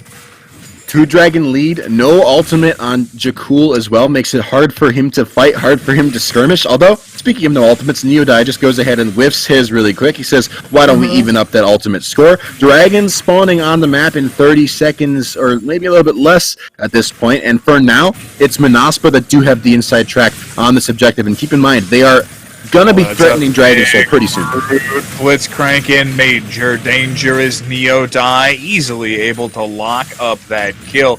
Pantufel joining the missed ultimate party absolutely whiffs that shockwave. So nice fancy feat from Georgian Important Legionnaire. And with that support dead, this is going to be a very difficult attempt to contest this dragon, and it looks like the call is made by Galactic. They're not even trying. That one. Yeah, wow, only one more dragon here. Could be as early as a 23-minute Earth Soul. So what I will say is I don't think Earth Soul is actually game-ending for Galactics if Manaspa end up picking that one up. We're looking at a team that falls off in Manaspa. We're looking at a team that is reliant on champions like the Lee Sin, like the LeBlanc, to carry these early game fights and look for these kills, look to assassinate targets, and Mountain Souls don't really make that easier, right? If I Can Be Happy or Georgian Import are locked up in a fight long enough for the Mountain Soul shield to matter in their HP, they probably weren't killing anybody anyway. They're trying to get in and get out, especially in the LeBlanc with the Lee Sin as well. He's looking to one-shot somebody. So the fight, for Manaspa, it would be more advantageous to probably have that Infernal Soul, or maybe even an Ocean Soul, or even a Cloud Soul. Get those cooldowns up more often. Look for picks with the Ash Arrow. Look for things with the Distortion. But that's not what they got. I think the fact of the matter is here is that because you only have the one frontliner in the Shen, right? Legionnaire going to be the sole beneficiary of the bonus resistances in this composition, and other than that, the shield's just going to be an extra 150 to 200 hit points, right? Which is not a small thing by any means. Like it's still sizable, and it can absolutely be the difference that makes or breaks fights. But this isn't a team composition that's stacking frontliners and then has 18% bonus resistances. So I think that I agree with you very strongly there, Baymax, that yes, it's not good to give up the Dragon Soul, but at the same time, it could actually be better for GX to get the Elder Dragon out of the map and then potentially take that in a cross map play over them. I can be happy looking for the play. Pantufel is going to be found out. There's the Shen landing the taunt. Nicely done. The flip from the Orion will buy her way out to safety there, but Kenobi in peril as the Ashe gets the damage on through trading 1-for-1. Dirty Up will fall at the end of the day. Pantufel with a sliver. Here comes Jakul. Will be exhausted. Double kill now for the LeBlanc, smashing through the back line as the full ace rolls on through for Manaspa. A full ace here for Manaspa, and just in time for the Baron to spawn on the map, or maybe a little bit too early. Mid lane turret, though, looking pretty juicy, even if the mid lane, or the purple monster in the jungle is not quite available yet. That's still a 5-0 ace. You are never going to complain about that one. Mid lane inner turret is the target. Yeah, and I think that this will be an easy pickup on the mid lane. Mid inner tower, there we go. And really, I think the big takeaway here is that ult goes just wide. The delivery on the Shen does drop Pantufel Sliver, will escape with the Archangel staff, but the big takeaway here is that I can be happy in the backline. It's just crushing through those health bars. Now, Jakul joins, but a very well-timed flash from Neo Die, as well as a great exhaust from Corinthians, make sure that the Renekton really can't get the backline, and I can be happy just chases down the rest of the team for the ace there. Just great play overall, really understanding how the squad wants to handle a 5v5. Yeah, it's been well played so far. Manaspa looking at about a 4,000 gold lead, which is not too crazy, not unsurmountable. I think GX are still in the game. I think they've shown that they can team fight from time to time, but for now, it's still Manaspa who they're threatening the Dragon Soul, they're threatening Baron, they have the pick tools. It's on them to make the fights happen, and I think they gotta probably put their foot in the pedal soon, try to make something happen over this next Dragon, over this next hill. They're doing it now, right mid lane. Neo Die on a rampage, picking up Dirty Up. Goodbye. I believe that was an Ashe ult that may have started that one off there, and that's the thing that's scary about playing against the experienced Ashe players. That sometimes you just hit someone with an ult and they die. Also, Naas trying to go in on this, but trying to drop to Sliver. The ultimate coming through clutch from Pantufel to at least pick up the trade kill, and then takes Neo Die off the map, as well as eating through that heal. Nice shutdown going through the way of the Orion as well there, I believe. Nice little shutdown gold. Still a 2-for-1, but Manaspa giving a kill away. We talked about it. I'm pretty sure GX outscaled. They're waiting on some of those end specs to come through. The one maybe caveat to that is that Neo Die scales very well in the Ashe, and there's not really that great of engage options for Manaspa later on to the game, other than the Enchanted Crystal Arrow. Now looking towards the mid lane, Legionnaire going to be able to dash to safety there. Dragon is spawning, and you can see GX putting a lot of priority over controlling this map now, sweeping out vision control, getting priority over that mid lane. They don't look like they want to give this one up. And I don't blame them, Baymax. I think a big thing here is that if you give the Dragon over, that makes it so much harder to execute your plan, bursting out these backline threats. And Jordan important on the front line here, pulling the Dragon on out. All 5 members of both teams have joined for the fight. Look for Nasty to try to land the hook. That's 15 seconds of freedom from Manaspa as they try to push into the pit. Get some of this vision swept out here. Those Jin traps are going to be huge as far as controlling space is concerned. Hook should be back up. That's Kenobi going on through. The ult onto one, and the engage comes on through. Jakul looking for the back line. The exhaust will only land onto the Blitzcrank, and that's going to be absolutely huge as far as turning this fight is concerned. Pantufel going golden mode as Legionnaire looks to run the members down. That's Jin in the backline. I could be happy looking for that 80 carry threat, and will find him. That's going to be another set of 3 kills. Jakul and Naas on the backline looking to intercept this. Only Neo Die going down on the Ashe as the remaining members turn towards this Dragon, and the jungler dead. There's no hope of contesting Mountain Soul to Mona's Paw. And Mountain Soul took some time to die. That Dragon didn't want to go down, but Manaspa finally ended up picking that one up. 4 dragons to nothing. We talked about it. I don't think Mountain Soul is the end of the game for GX, but it does mean that Elder Dragon is about to be in play. Low bot lane, Jakul looking for a shutdown. Be in trouble there. Runs straight into a death. But Nias does as well. Kill going over to Corinthians. Not exactly the ideal target when Legionnaire is there, but still. Shooting 1 for 1. Still a major shutdown going on to, I believe, the Renekton there. Yeah, Jakul. And he's the one that's been doing most of the work in these fights for GX. He's still sort of on power curve, actually ahead of Legionnaire in level.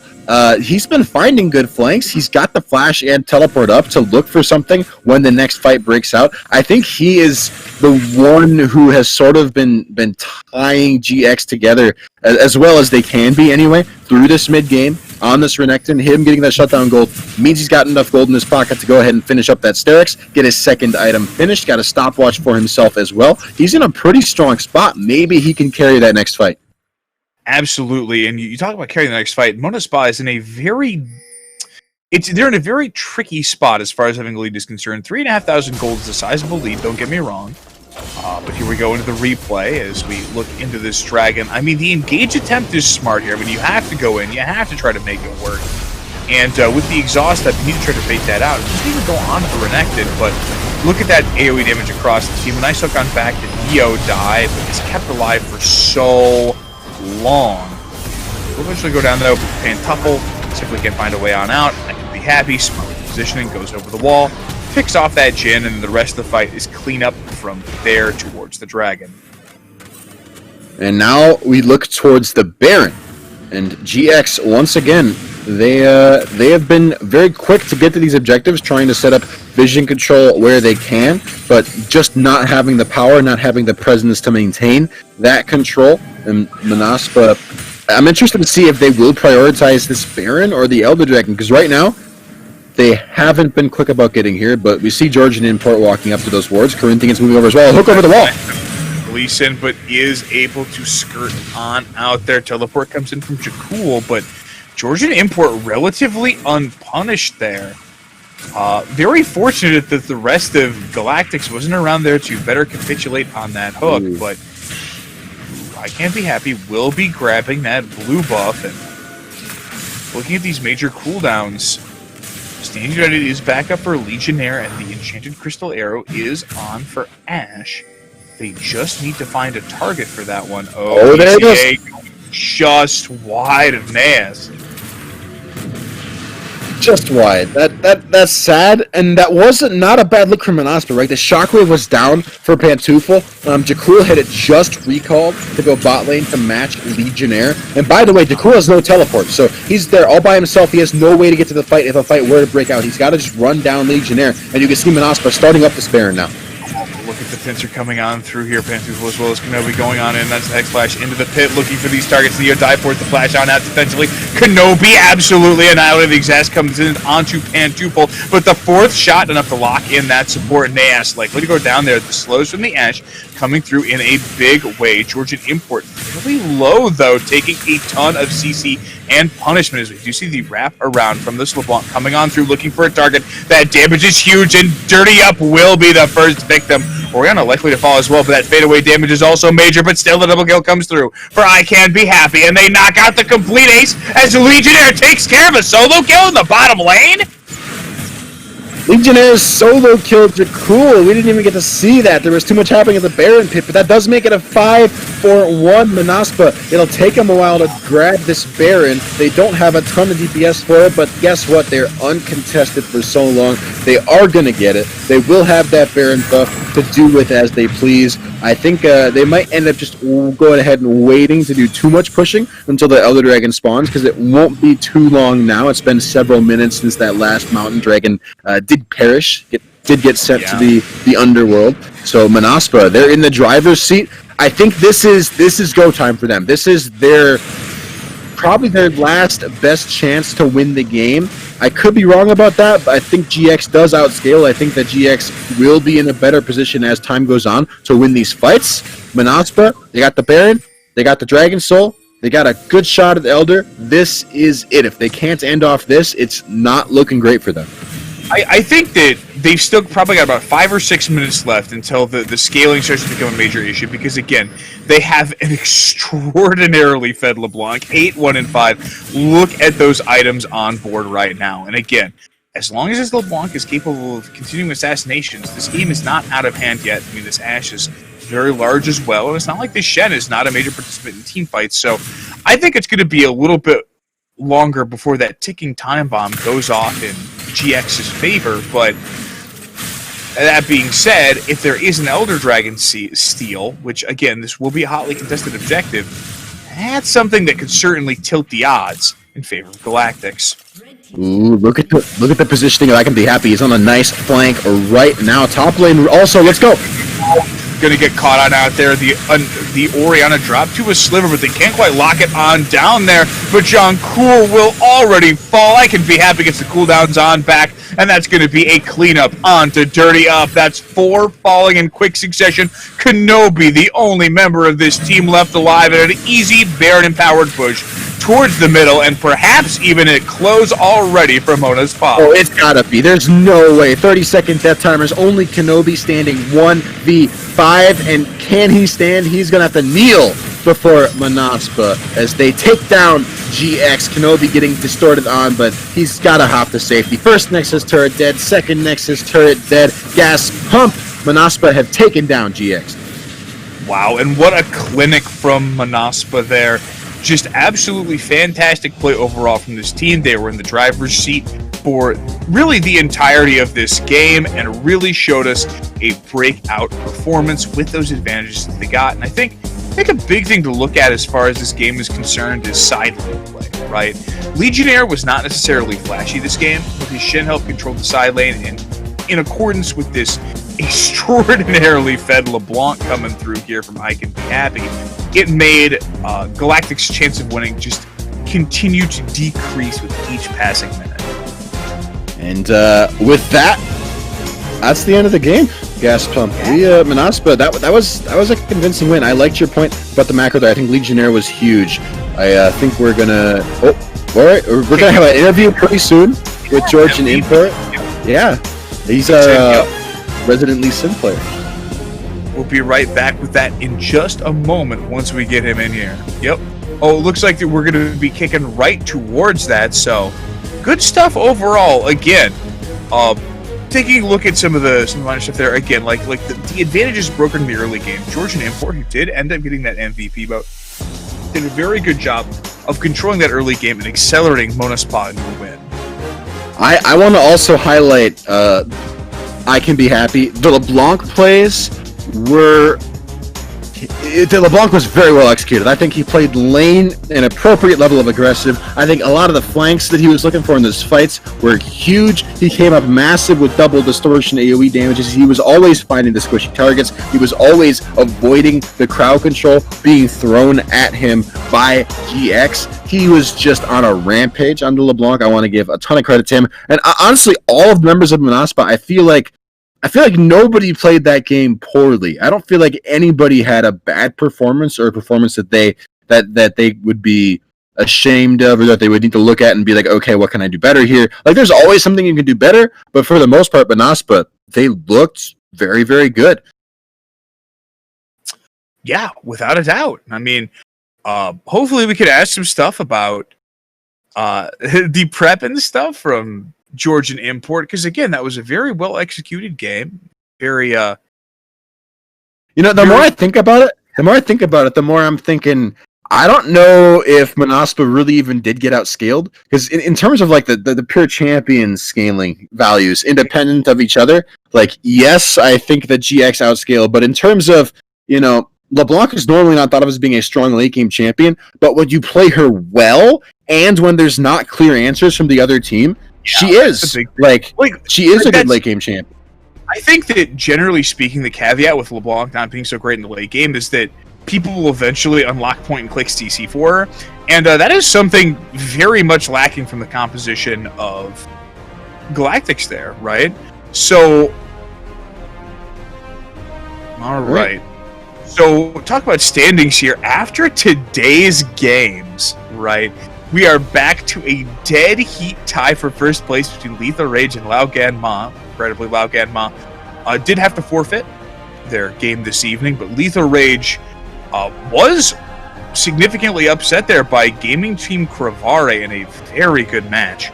we broadcasted earlier. A little bit sad Lagama had that forfeit win, but the new updated standings, honestly, the top didn't change very much. Lethal Rage and Lagama both lost a game, but both still on top, tied for first place. But the middle of the pack has been sorted out a little bit better, right? Like you said, we saw Fantastic Esports take out that win. We saw Gaming Team Cravare with a nice win for themselves, and they're looking good. Galactics maybe falling a little bit behind here. Kolyevina won their match. I'm impressed by that. It'll be a good one. We're waiting. All right. Looks like we will be getting the LeBlanc player in. I can be happy from that previous game. It looks like the Lee Sin can't unfortunately join us. Hey, I can be happy. How's it going today? It's fine. How about you guys? Good, thank you. Wanted to ask you a couple questions. First off, how are you feeling after your win this evening? Pretty fine, I guess. Like, we won. We got like higher in bracket. Now we are like even, and that's really motivating, I guess. What do you think the future holds? What do you expect is gonna happen in the future for Manaspa? Where do you guys want to go? Because there's some tough competition in this league, but that was an impressive game for you guys. I felt like you stepped it up over some of your past performances. What do you think the future holds for Manaspa? I don't know. I guess we need to get a coach and analyst. Like, we are just like playing on our own, chipping in with what we can, and that's basically it. But like, if we had a coach, I think like our drafts and like gameplay will like increase a lot. So I guess getting a coach and analyst will like get us on the track where we want to go in the future. Coming into today's match, did you expect to win versus Galactics? I mean, I always expect to win. I never play to lose, so I guess yes. That's a winner's attitude for sure. So, I guess one of the big questions I had coming into this is that your LeBlanc play was just absolutely fantastic in that game. What was the angle with which you approached, trying to win with LeBlanc into that Orianna matchup? I think like when you're playing, like I'm Orianna main, so I know most of the thing about the champion. And like when you're playing Orianna LeBlanc matchup, like from Orianna's perspective, I don't think you should go that defensive items. Like, he had the tier build and the like Zonias, so he could never like kill me with Jhin. So I could like do whatever I wanted. I could always go on like backline and like live. And you sure did. Yeah. Fantastic play overall. I can be happy. What are your thoughts, moving forward into this second half of the split for your team? What was the question? How do you feel like your team is going to perform in the second half of the split? I think if we like focus and like be motivated all the time, like we can do like good stuff, like this game, for example. But like we need to work on it, I guess. And I mean, you guys had a really strong showing tonight, so I'm looking forward to seeing what other games you guys have coming on up. That being said, yeah. With that being said, though, we have reached the end of our interview and the end of our broadcast for the night. Thank you, everyone, so much for coming in to watch these games on the Howling eSports Twitch.tv channel. As a final update, we will have more games this coming Tuesday at 7 p.m. CEST. And there'll be matches between Team Cravare, Fantastic Esports, and then Kroyevina Sribja and Lao Gan Ma. So it's going to be some exciting stuff, to be sure. You won't want to miss it, but catch you all later here on the Howling eSports Twitch.tv channel. Have a wonderful evening.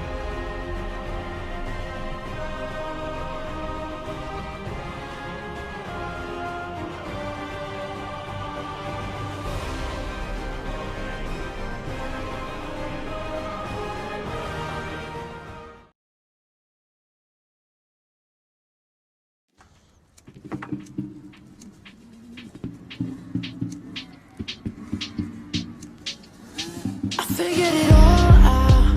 You think that you want it, it's all a facade, yeah.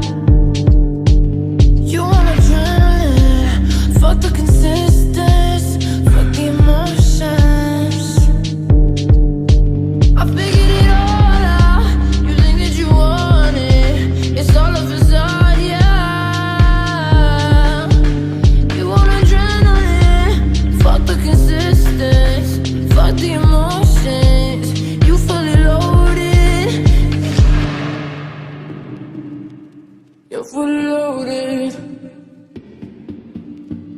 You're fully loaded.